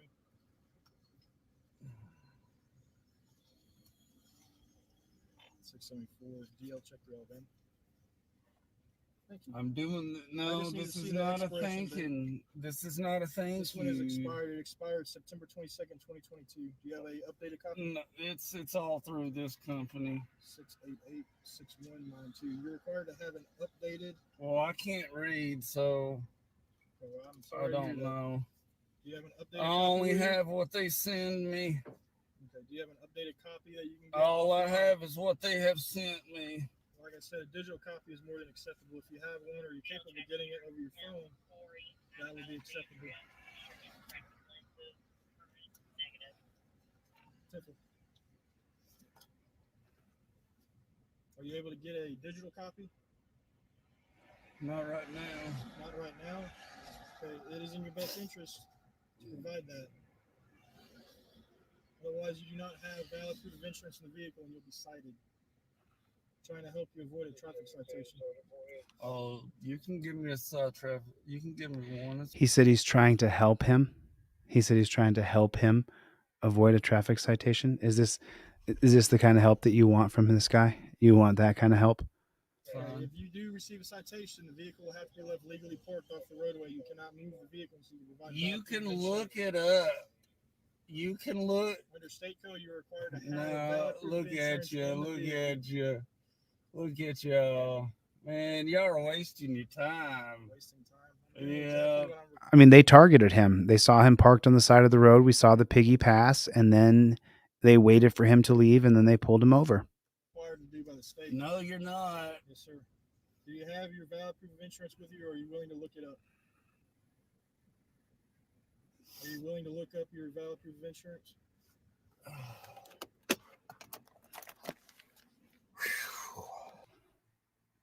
What do I always tell you guys? You have to have it ready to go.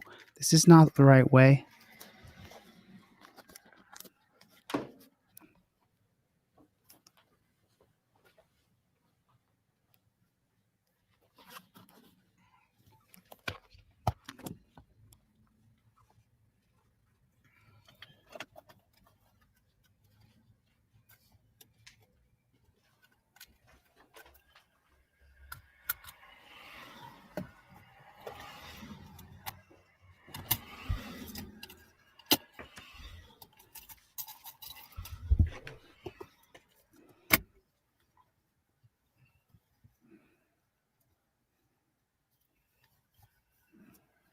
He's going to spark one up.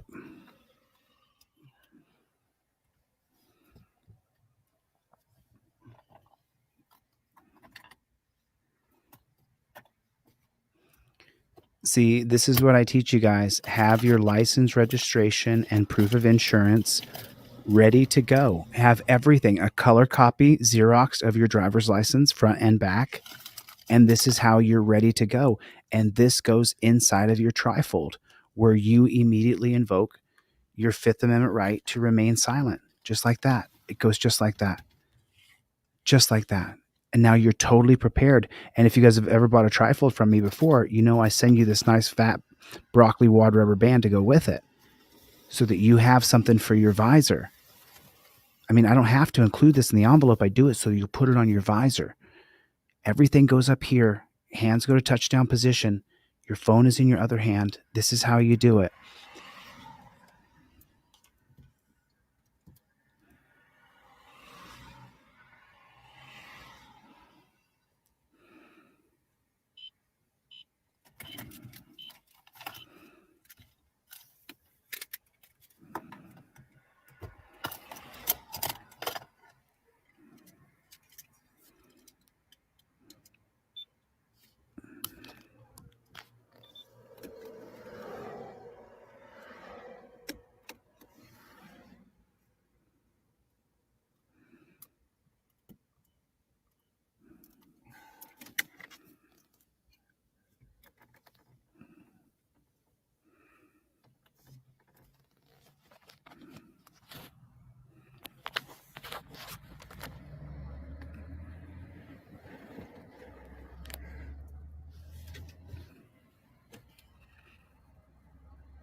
Can't see anything.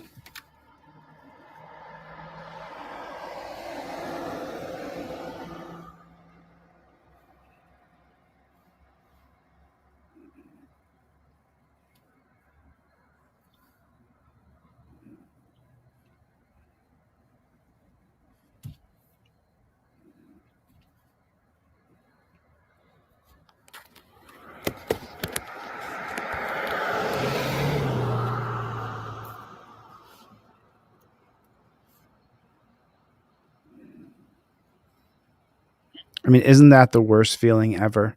Like, isn't that the worst feeling? Isn't that just the absolute worst?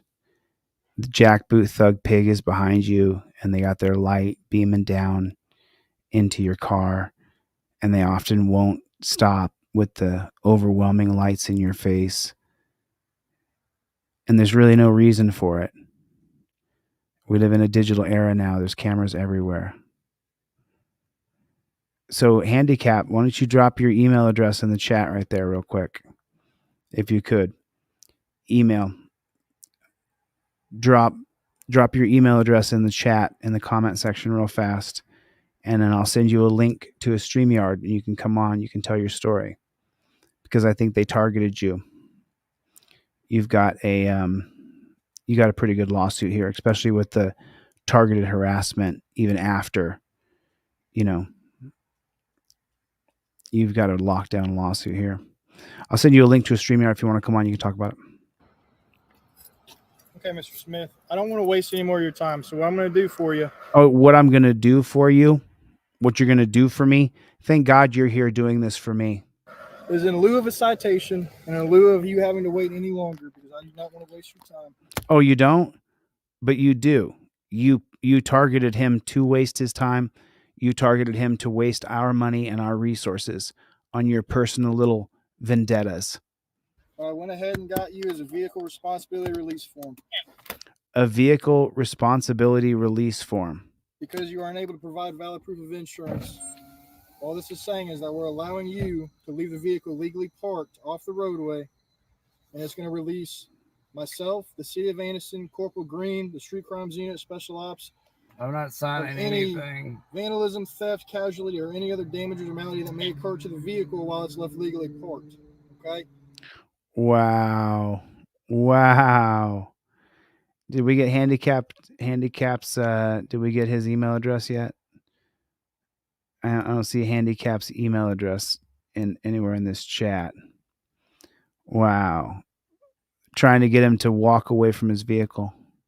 I went ahead and took the courtesy of writing your name, Corey Smith, into the initial portion for the print and dating it for you. All I need is a signature, and you will be free to go. I can't sign anything. I can't read. You cannot read? No, Would you like sir. me to read it to you? I don't trust you. Okay, then I'm going to have to tow your vehicle. You understand that I'm going to have to tow your vehicle due to that? I'll just get another one. Okay, alrighty. So you're refusing to sign the vehicle release? No, I'll wait on my insurance card. Sir, we cannot sit on the side of the roadway for an extended period of time. Well, then let's pull over here then. No, sir, I cannot allow you to operate a vehicle Let's go on back the roadway to without the insurance. police station then. I cannot allow you to operate a vehicle on the roadway without. You know I have insurance. I No, sir, just you are unable to overheard provide it over your radio. You just unable you just to said provide proof of insurance. it just said I had insurance. No, it did not. All right. What pigs? What horrible pigs.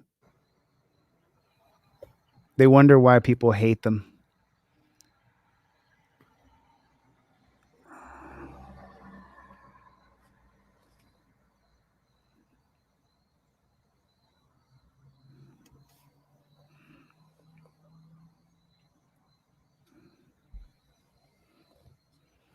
Yeah, I got you, Fire Eyes. I hooked you up.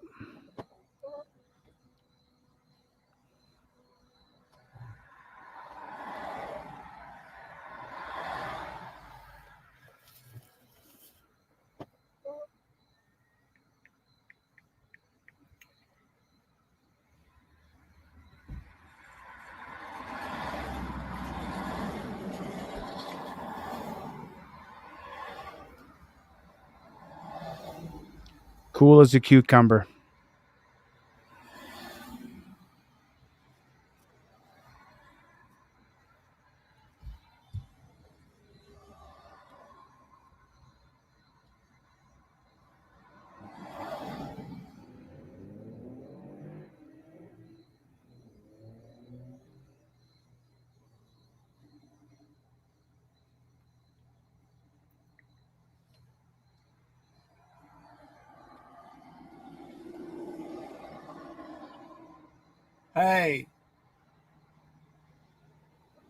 Hey, can you?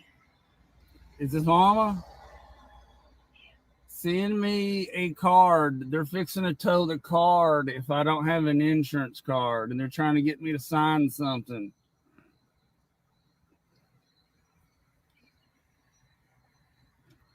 Hey, they might take me to jail. I was just sitting at the park.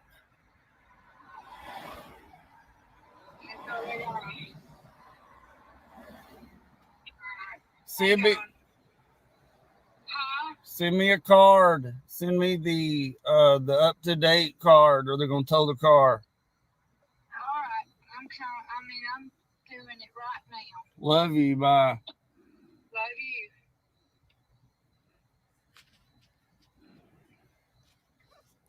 He doesn't even have a copy on his phone. That's a bummer. Because he tried to get into his phone a couple times and he didn't have it.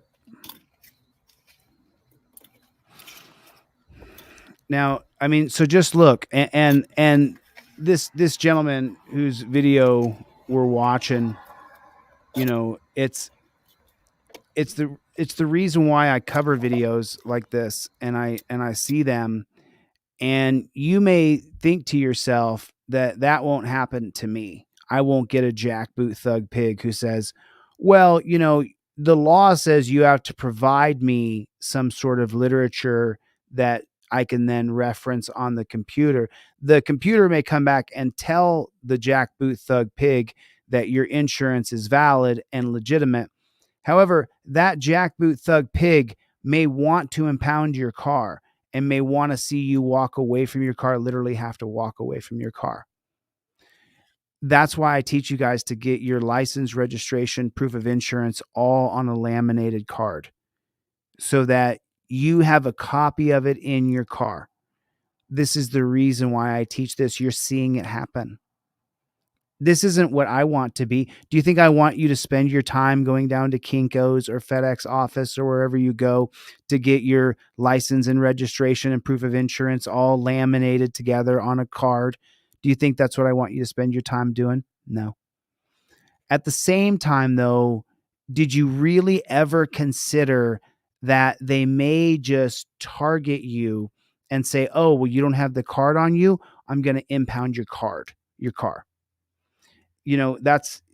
I teach you guys a very rigid set of policies, procedures, and protocols that start by invoking your Fifth Amendment right to remain silent as you film. This is how you do it. When that jackboot, the reason it says at the bottom of this, everything I need to provide by law is in the slip below. You see it right there? Because I got everything I got to give that asshole right here on a laminated card. I didn't ask for this jackboot thug pig to mess with my day. I didn't ask to be in this situation with this pig. And so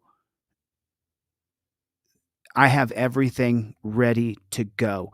People say, oh, you make a copy of your driver's license. Obviously, this is Brad Pitt. I'm not William Brad Pitt. This is a faux Hollywood, California driver's license. But I have a copy of the front of my driver's license and a copy of the back of my driver's license. Everything goes inside the trifold here, and it's up in the visor with this broccoli wad rubber band that I put in the envelope for you. And now with your camera, your hands never go below the steering wheel ever. Never. Here's everything I got to provide by law. Number 2, I plead the Fifth Amendment. I invoke my Fifth Amendment right to remain silent. And then anything else he says is in the trifold. No matter what he says, it's in here. You memorize this whole bad chicken so that you know where everything is. That's how you do it. I set this up a system for you. A step-by-step tutorial system. Stephen, it takes about a week, dude, with Stephen Nemley. Yeah, I think, is that the name on the envelope? I don't remember, but yeah, I do all the shipping myself now. So you get them. So yeah, you're shipped. We did a shipment today. And then let me just tell you guys who came back. These ones came back right here. See the yellow things right there. So it's going to be Starla Dollinger. Yours came back.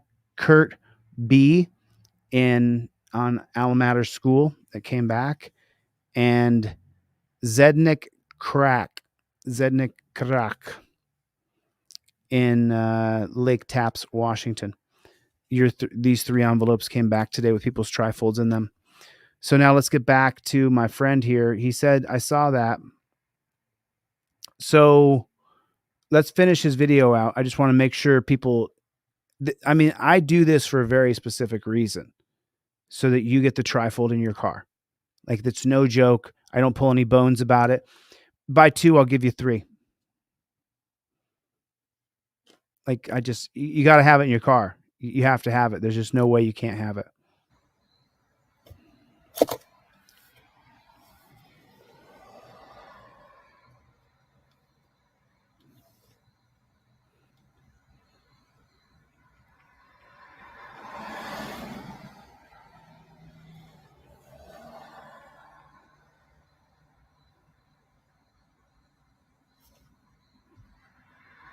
Hopefully his mom text him over a copy of the driver's license card really lickety split Rick quick.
There's only a minute left, so the clicking may drive you crazy, but there's only a minute left of the video.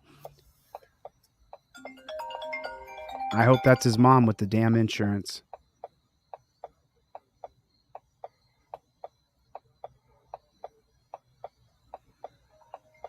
Show me where it is, Daryl. Hey. Show me where it is. Hey. Hey. Hey. Hey, did you get it? No. What phone did you send it on? 282, the new one.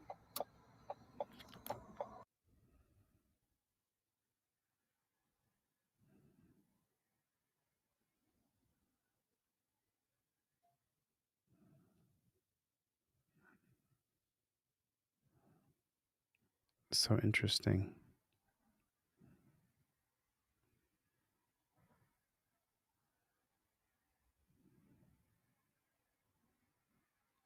I'm dying to know what happened here.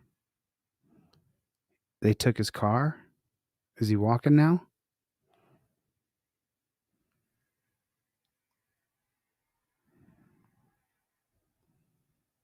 Did he get out of his car to show him the license, the insurance? Is that his car over there?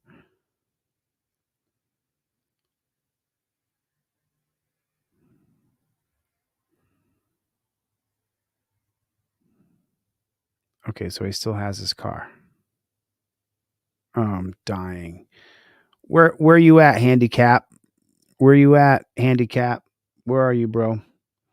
I know you're in the chat over there, Handicap. I need to bring you on the panel. I got to send you a link. Can I get Handicap to come on the panel and talk about what happened to him here? Can I please get Handicap News? Can you please jump on the panel for me, sir? Can you please jump on the panel for me, sir? Pretty please, with cherries and sugar on top, please. If you would, pretty please, that would be absolutely amazing. I have a link for you. I'll send you for StreamYard so that you can come back and we can talk about what happened. River Rat, if you want a trifold, I can't, I do give some away, River Rat, but I do it through a drawing typically. So this is the poster that Firefly was talking about earlier. This poster has on it so many things. It comes in a PDF form, and then you can go over the poster one step at a time. If you print this bad chicken out and stick it on your dining room wall, people will talk and talk and talk and talk and talk and talk and talk. I would love to see your video. I need to see your video. A lot of people contact me and they say, "Can you call me?" And I say, "Do you have a video?" Because if you don't have a video, I can't really do much. I can show the video, and if it's bad, I can crowdfund an attorney for you. Oh, is that what happened? Oh, okay, Dan. I didn't see it. I didn't see that he said he didn't want to come on. Oh, sorry about that. I didn't see that. Sorry about that, Handicap. Wasn't trying to pressure you. I wonder what happened at the end. Let's go back and check it out. Let's see what exactly happened here. So we see him there. Let's see what this says here. I wasn't even past the park sign, sitting waiting for traffic to go by so I can put my public library books in the box they have on the side of the park. I was never at the park. Wow. You ran the damn stop sign. Start with this. But that's not what they said. They didn't say he ran the stop sign.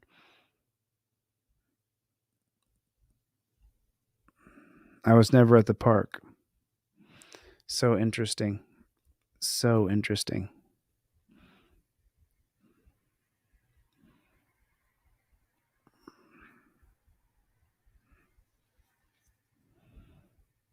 So interesting.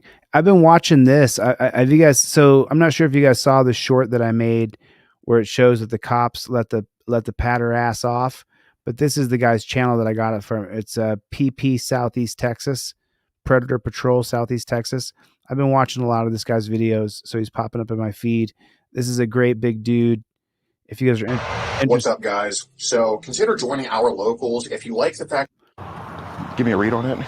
So he chases down. On their very. He's a great big huge dude, and then he chases down paterasses, and then he slowly talks them into convicting themselves on camera because he records what their statements, and then a lot of the times at the end he brings in a cop, and the cop either arrests him or he doesn't. But it looks like this one's getting arrested. Looks like that maybe he's not getting arrested. No, he's sitting on a curb. Yeah, but I've been watching a lot of these videos, about paterasses.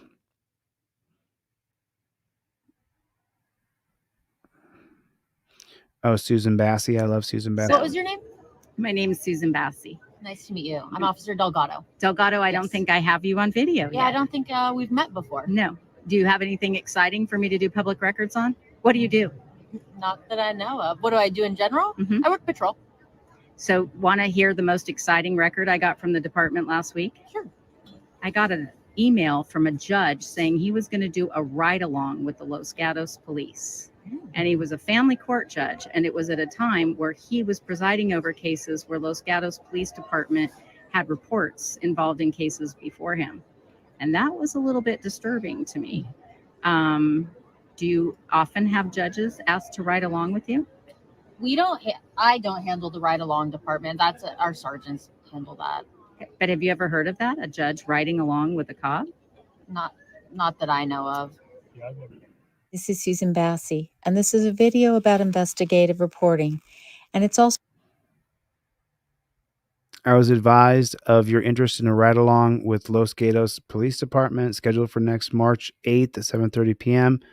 Sergeant R. Langer is the supervisor of the night weekend team, and he's been notified and will take care of it. Please contact him. This is between a judge and the pigs. This is Susan Bassey, and this is a video about investigative reporting. And it's also a video that explains James Towery, R.E., Los Gatos Metro Police Department. This is a judge. Wow. why I do cop watching the way that I do. Sergeant Tata, thank you. I will be there at 7:30 on Friday evening. I look forward to a very educational evening. Judge Jim Towery. Wow. Wow. Because I do talk to police, and I also ask for public records, and mostly we investigate attorneys and judges connected to the family in criminal courts.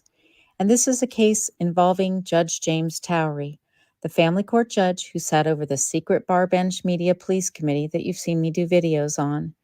And I was surprised to find that a case that I had investigated before him in 2013 occurred at the same time he was asking to do a ride-along with the Los Gatos police. Then I don't have any records to do on either one of you. Officer, what is your name and badge number again? Jason, and it's S112. Your last name is Jason? No, my first name's Jason. My last name's really, really long. So Oh, I think, did we meet on 4th of July? Is that where we met? It's possible. Okay, Jason? We met at Halloween. We understand that police officers, lawyers, and judges are very uncomfortable when it comes to being recorded. But we record them because it puts a face and a reaction behind the name that we see in the police reports. Over 2 years ago, we started investigating the divorce and criminal case involving Jason Legressi because there was an appearance that by hiring certain lawyers, he was getting favors and treatment in the criminal court system that others don't get. His divorce attorney was Constance Carpenter. She's seen here in the middle of 2 divorce lawyers that we've been reporting on, who sponsored judge nights and holiday parties. These lawyers were all part of a culture of the secret bar bench media police committee that was operating by Judge James Towery. And we started investigating this with a public records request that we did live here on this channel.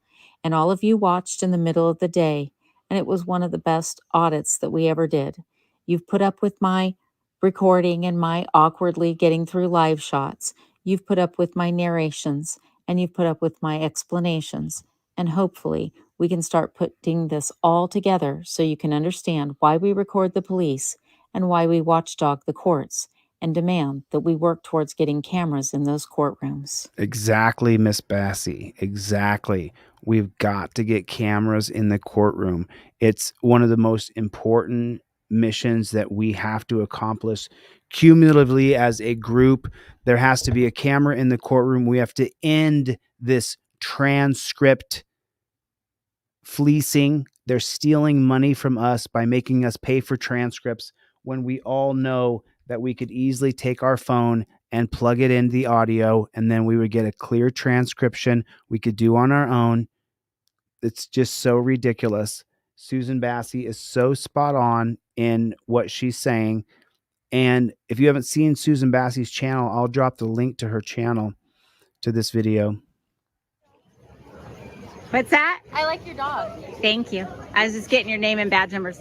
Hi, how are you? Hi, yeah, we've met before. We've met many times. And you know what? I want to tell you, you're always do the best on film. What? Thank you. You should do the training for the department. Oh. Anyway, guess what I'm doing today? What? I've been walking up and down this line since I got here, just staying on the line, recording the middle, because that's what journalists do, right? Mm-hmm. And guess what? There's a few in your department that don't seem to understand. They better move off the line. And when we talk to police, we educate them about journalism because journalists aren't licensed. We're not required to carry press passes, and we don't always know what we're doing. It's called news gathering, and capturing these police officers on video was important to our news gathering activities about the family and criminal courts and the connection to the Los Gatos police. You know, stop in the middle of the street, no situational awareness, just kind of remembering this is a public, happy, local event and that kind of thing. So, What was your name? My name is Susan Bassey. Nice to meet you. I'm Officer Delgado. Delgado, I don't think I have you on video Yeah, yet. I don't think we've met before. No. Do you have anything exciting for me to do public records on? What do you do? Not that I know of. What do I do in general? I work patrol. So, want to hear the most exciting record I got from the department last week? 20 years ago, Judge William Dancer was indicted for traffic ticket fixing with the Los Gatos police. And we're now investigating the relationship between the Los Gatos police and some divorce lawyers, where there may be some case rigging going on involving these police officers and some of the judges and the lawyers who attend all those fancy parties we've been reporting on. If you ever find yourself in family or criminal court, you need to know that it is not going to be fair. You need to know that attorneys don't always do their job the way we think that they will and the way that we pay them to or taxpayers pay them to. We're also finding a disturbing pattern with divorce lawyers managing to getting their clients out of criminal charges simply because they're being paid as divorce attorneys. So we're going to continue to educate, we're going to continue to investigate, and I hope you'll be watching to see how this all comes together. And above anything. So if you don't know who Susan Bassey is, I'll show you her channel. She's got 50,000 subs, but her videos, the most popular video she has, this is the video where, I'll just show it to you. It's pretty short. This is Susan Bassey. And as we're growing accustomed to police officers being filmed in public these days, there are some places where we are not allowed to film the police, including this family courthouse in Santa Clara County, the heart of Silicon Valley.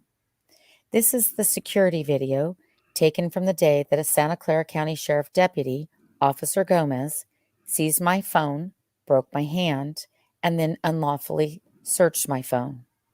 The Santa Clara County District Attorney, who is charged with public corruption investigations and prosecutions, and charged with investigating the police and prosecuting bad police officers, elected not to prosecute any of the 9 police officers who were present this day.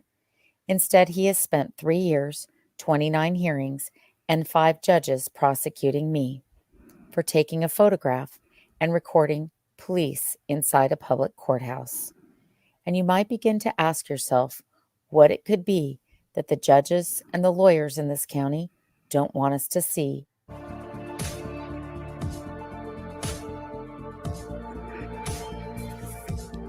So just so you know, she took a picture of a transcript, and the cop broke her hand.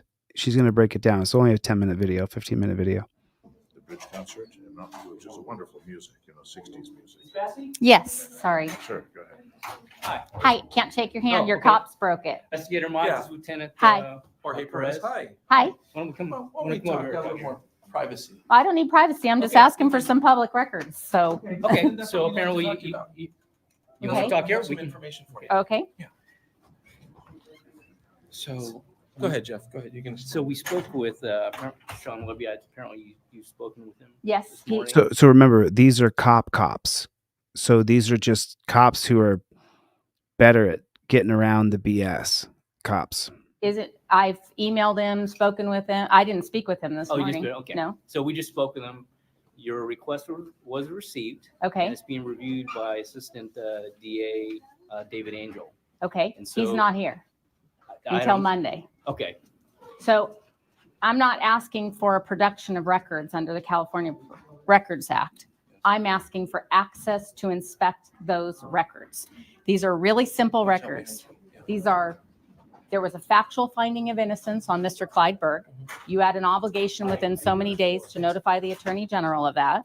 And there's also an obligation under Business and Professions Code that when you're charging and not convicting, but charging any attorney, that you report it to the state bar. Valerie Houghton was charged in 2015, and I'm asking for that record. I'm investigating it, and that's not in the file. I can't find it anywhere. That would be a public record. There's nothing confidential in that, and I want to see if you reported it to the state bar. I have a likewise response from the state bar that I've requested.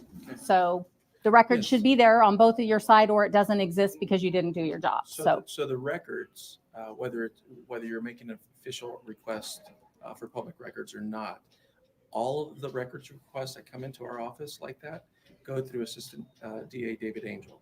I understand that, but the law says that any member of the public can walk into an agency and ask for public records. It's not a threat. No. I'm not a terrorist. I'm asking to see public records.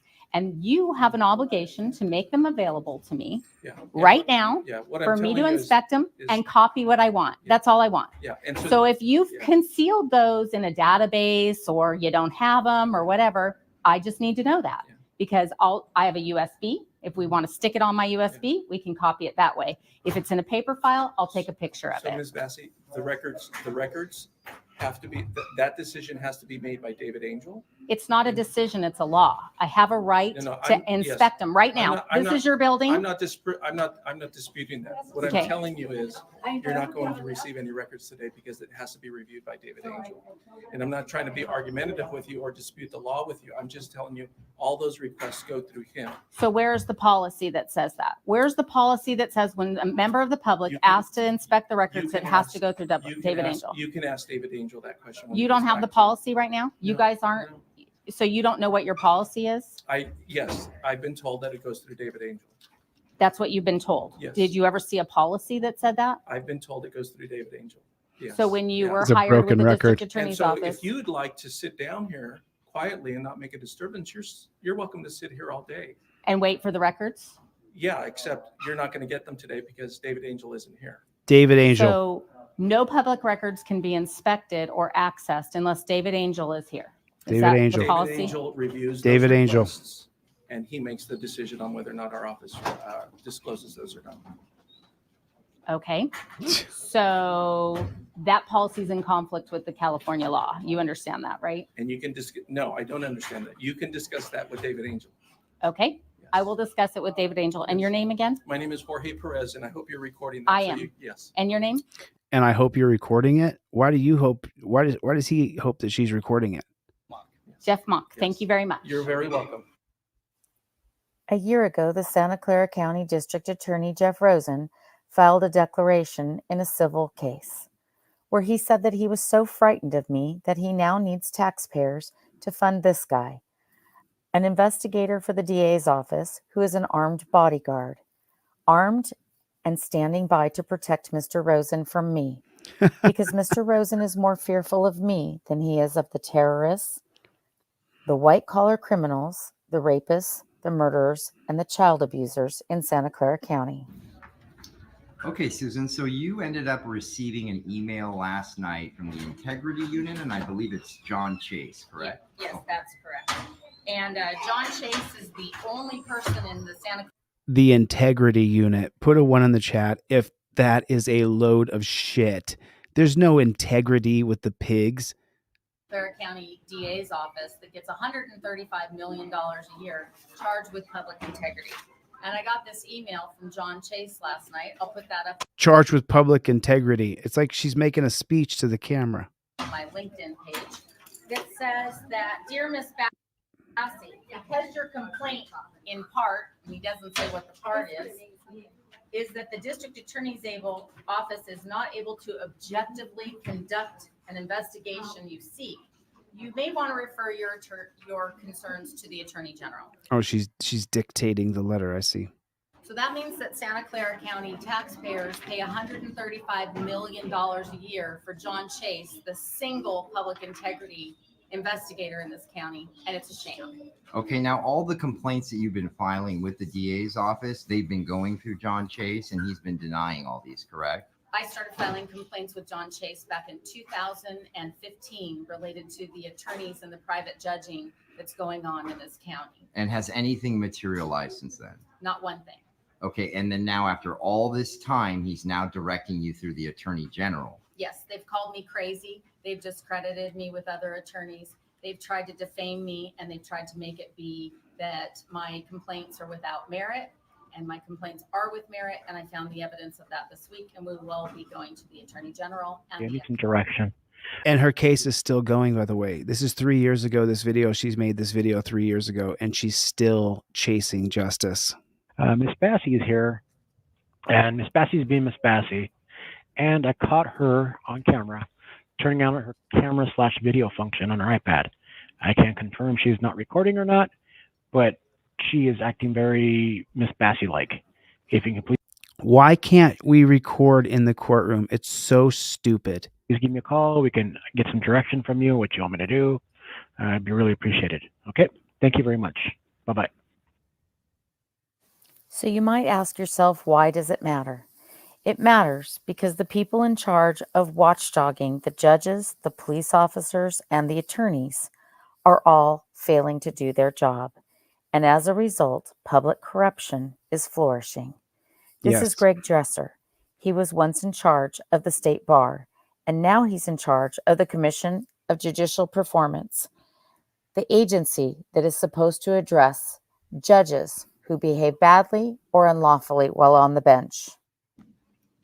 Hi, are you Mr. Dresser? I am. I'm Susan Bassey. You and Hi. I spoke on the phone when there was a long time situation with my backpack. Anything ever happen with that, with the investigator that left the backpack in my house? Do you recall that? I'm sorry, are you filming me? I am. Okay, I'm not consenting to you recording me. And that was Greg Dresser, who was once in charge of disciplining attorneys in California, and he's now in charge of disciplining judges, which he rarely does. And what you may have missed in this video is that the man in the suit who is now walking over to the police officers is Judge Mark Pierce. I found it very interesting that Mark Pierce came across the street when there was news that I was involved in an incident in the courthouse. I suspected he came over to sign an arrest warrant for me, which he did not do that day. The police officers didn't want me to hear what Mark Pierce and the deputy who broke my hand were discussing. They shook hands and they were very chummy, and they said they would talk about it later. And this is what public corruption involving a judge looks like. And I, of course, followed Mark Pierce across the street. Yeah. Judge Pierce, would you like to discuss sanctioning women in family courts to the tune of $120,000 and then going out and drinking at whiskey and war stories with the very attorneys that you got those sanction awards for? Judge Pierce, why was it that you were actually... Oh, listen to the. And then going out and drinking at whiskey and war stories with the very attorneys that you got those sanction awards for? He got sanctions for one group of attorneys, and then sanctions means you get money. And then he went out drinking with those guys who got the money that he awarded sanctions to. Judge Pierce, why was it that you were actually just talking to all the sheriffs who were trying to arrest people for searching their court files related to custody and divorce matters? Judge Pierce, are you jaywalking in a street in San Jose, California? Do you know that that's a violation of the law? Judge Pierce, do you have any comment on the record? You got to love her for doing that. These judges suck.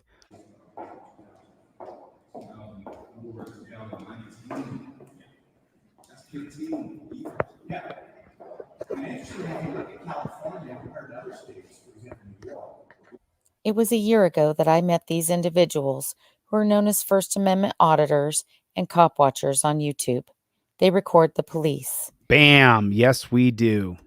And they gave me the courage to start recording the judges and the lawyers we were investigating who were violating the law as well.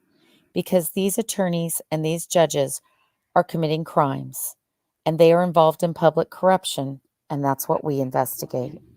Yeah.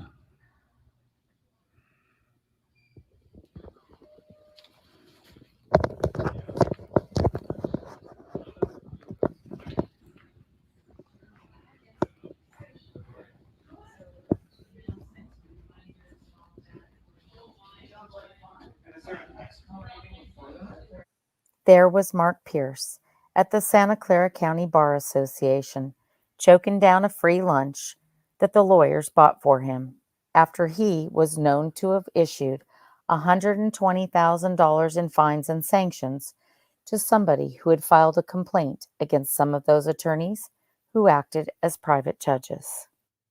Judge Pierce, I'm waiting for a police report because a government attorney just took a picture in the courthouse and in violation of a local court rule too. And I do want to say you just recently recused yourself. Did it have anything to do with me filming you at the Bar Association recently that you recused yourself from the Nat Hales case? Chasing down That you're in my judges. video on the day that they broke my hand, don't you? Have a nice day, Judge Pierce. It is a matter of public interest how our judges behave, especially how they behave with police officers. Because when judges behave badly, there is too much of a temptation for them to engage in criminal activity with impunity. And this is how we get public corruption. And he does come into a rescue situation where that job is winnable, obviously, for him day one, should he want to, or if they think it's better to develop him, it's not a big deal. That case, Keenum, go in and play for a little while. I don't know who's following who, but I just love following a pig. And I think develop is the key word. County 49 traffic stop.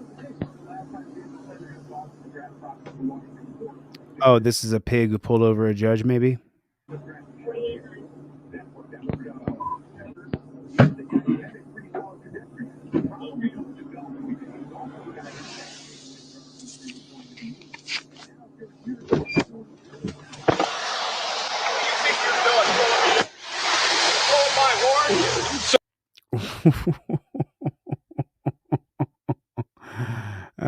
Do you think the judges think they're above the law?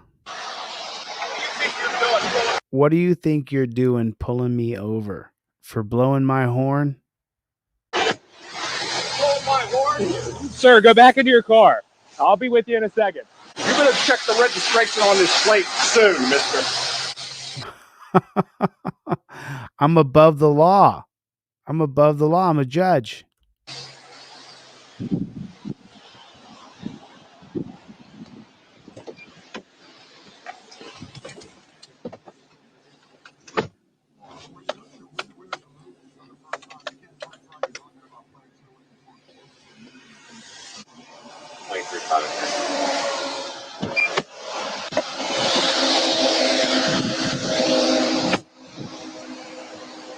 Now watch this cop kiss this judge's ass and say how sorry he is.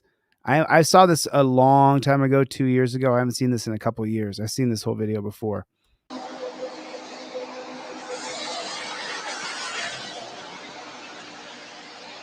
Have a good day, Judge. You bet.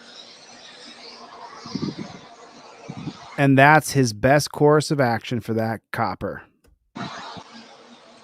And what's he worried about? Himself. He signed up to help people. Unless it's a judge, and then you bet, judge.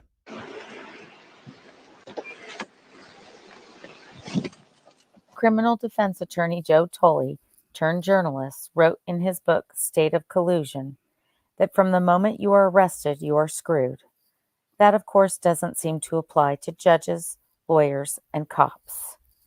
But that is all changing, as we have cameras and as we are no longer standing for this corruption that has seeped into our courts over the last 20 years. Well, with over 2 million people in jail, the US has the world's biggest prison population. But some are seeing the inside of a cell because dodgy judges are getting payback from the private sector. RT's Guy Chichikan reports on those dishing out justice for a fee.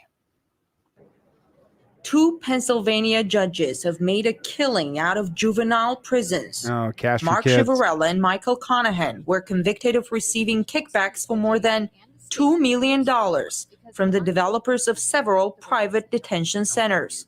But the real crime, according to parents, is that these judges then sent more than 5,000 children to those very facilities for crimes as small as fighting on a school bus or posting a parody of their teacher on the web. My kid's not here. He's dead because of him. He ruined my life.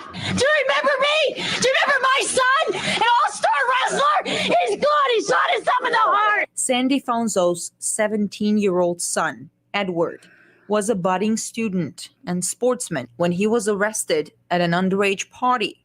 Judge Chivarella locked him up for 6 months. Shortly after he got out, Edward committed suicide. He never looked into, the whole picture of the kids. Like I said, he lined them up one by one and he sent them away, shackled them, sent them to places that, God knows what went on. And then he throws them back. And how does a kid deal with that? My son just never recovered from it.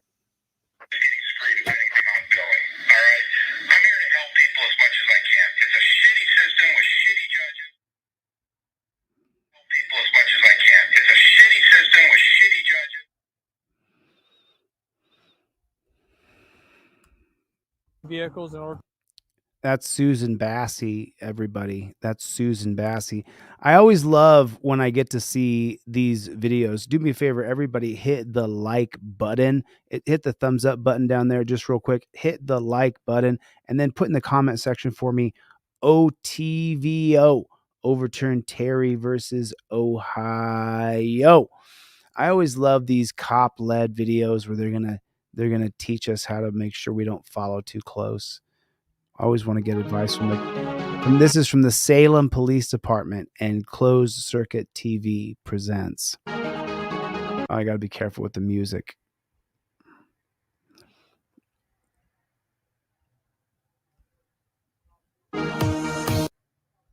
Driver Tune-Up, hosted by Deborah Aguilar. Pigtail, got a pigtail.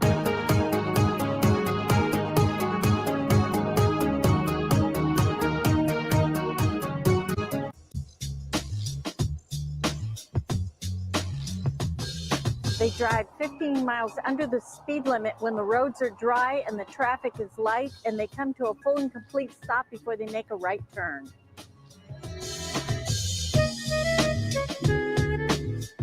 Some going 10 below the speed limit go to pass and they speed up so you can't pass.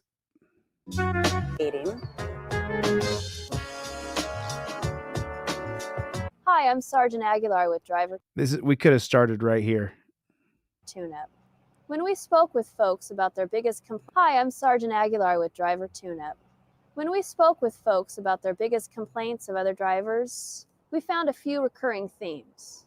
Safety is a big concern, and one of the most dangerous things that drivers can do on the road is follow too closely. Sergeant Tony Moore with the Salem Police Traffic Unit. We're out here on Highway 22 West today in West Salem, working an enforcement project in partnership with the Oregon Department of Transportation. They've provided some funding for overtime enforcement of speed and following distance enforcement. What we're looking for are speed and following distance enforcement. A reason to pull you over for no reason. people going obviously above the speed limit, but also tailgating, or as it's technically called, following too close.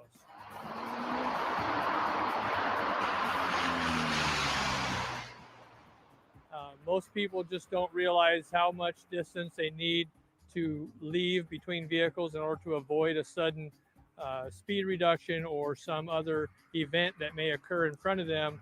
Yeah, they're saving us. They're saving us by pulling us over for following too close. They're saving your life right now, buddy. Just thank them, okay? Thank them. Following too closely carries a fine of $260. But if you run into the back of somebody, it's going to be significantly higher when you factor in all your insurance costs. Oh, so you're saving us the insurance cost by giving us that ticket. Thank God for you. Listen to this rationale. Following too closely carries a fine of $260. So he's rationalizing him stealing $260 from you by saying this. But if you run into the back of somebody, it's going to be significantly higher when you factor in all your insurance costs and all the injury, medical bills, and all that goes with it. As I'm watching cars go He's stopping injuries and medical bills. This guy is a hero. by here, I see people that you just don't understand that it takes a good bit of distance. It's just simple physics in order to stop your 4,000 or 5,000 pound vehicle before you run into something. So just giving that added space gives you time to have a conversation with somebody in your car and still be able to react to something that may occur in front of you. Haven't we seen this jackboot thug pig speed up and down the road 15 times already? Speed, speed, speed. Going roaring up with their lights on. He can do it, but you can't because he's a better driver than you. So how can you avoid a $260 fine or a dangerous collision? By The fine, you're avoiding the fine or the collision. What kind of logic is that? leaving a minimum of 2 seconds of space between your vehicle and the one in front of you. All you have to do is pick out a stationary object or a marker on the road. When the rear bumper of the vehicle in front of you passes it, start counting.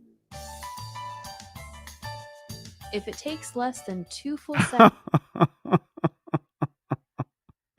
This is ludicrous. seconds for your front bumper to reach that marker, ease off the gas and leave some more space. Remember, 2 seconds is the minimum following distance. Take into account traffic and weather conditions, and leave as much space as possible. I'm going to kill the sound here real quick. I just want to read the credits and see if there's a music credit in here. Co-production, Capital Community. Okay, there was no music credit. So that would mean that there's probably no. I teach you guys this. You come to the channel, you come to Delete Laws, I teach you. The cops follow a very rigid set of policies, procedures, and protocols. Their goal is to arrest you, impound your car, steal your money as they take you to the dungeon and charge a bounty for your skin. So you have to follow the same ridge of policies, procedures, and protocols that you learn here using your trifold and using your camera. What I teach you guys, you have to follow the protocols. You have to do it, or they're gonna hem you up. Right, Chris Boudreau, Lenny, what is going on? Adam, how are you, buddy? Good to see you. Chevy, Jeff hates pigs. Jeff hates pigs. War Daddy, huh? What's going on, War Daddy? Good to see you. Deb, Daryl Harrison, I saw your message. Send me the error on the trifold. What is going on? Clown Patrol, how are you? John Smith, what is going on? Greg, what is going on? Did I see Mikey in here? Donald, Gloria, Victor, let me know who's in here. Say hello real quick. We're going to get the flock out of here. Been here for 2.5 hours. I wanted to come on here and talk about that 90-pound girl in the school who got beat up by the resource officer because he didn't like how she talked. That was disgusting. I mean, that was disgusting, right? Abstract Echo. James, what's going on, my friend? Javelin, how are you, my friend? Good to see you. The Tribe, always nice to see you, my buddy. What's going on? How's life, Dud? How's life? What is going on? Paul, how are you, my friend? Nuevo Mexicos, Locust Silver, Stacking Beast, Unisex, what is going on? How you doing? Good to see you. Good to see everybody. Michael Dolans is here. What is going on, Michael Dolans? Mark Bear is here. What's going on? What is going on? Lenny, how are you? Good to see you. Elias, what's going on? Victor, how are you, Victor? The Mikey Mike channel is here. What's going on, my friend? Wyatt is here. What is going on? What is going on? Sent off about 100 packages today. So you guys listen, the We Don't Stop sweatshirts, I got about 9 left. And when they're gone, they're gone. I got XL, double XL, triple XL, and that's what I have left. XL, double XL, triple XL, that's what I have left in stock. Go to deletelaws.com. Go to deletelaws.com. Listen, I'll sell it for less money. Just contact me. But you got to pay for the shipping. Because right now I got the price of shipping in the sweatshirt. But if you pay for shipping, I'll charge you much less. If you want a We Don't Stop hoodie. We don't stop. We don't stop. Hoodies are in stock right now. Go to deletelaws.com. Deletelaws.com. Got XL. This is XL. I'm 5'8", 210 pounds. So this is XL. There's triple XL, double XL, and that's what I got left in stock. I don't have any other sizes in. They're all gone. They're all gone. XL, double XL, triple XL, and I got like 9 left or something like that. So, all right, listen, I'm going to get the flock out of Dodge. Thanks for coming, you guys. Thanks for coming. I appreciate it. I had a great time with you guys. It was fun. This was a good time, right? I mean, it's fun because I know the people here. You know, SWE Observer, what is going on, my good brother? How are you? Good to see you, man. It's just good to see everybody. Chris Boudreau, it's good to see you, my friend. It's nice to see everybody. You know, it's good to see everybody. It's like a broken record. That's lit. All right. I'm going to get the flock out of here. I'll see you guys tomorrow. Thanks for coming. Later, Gators.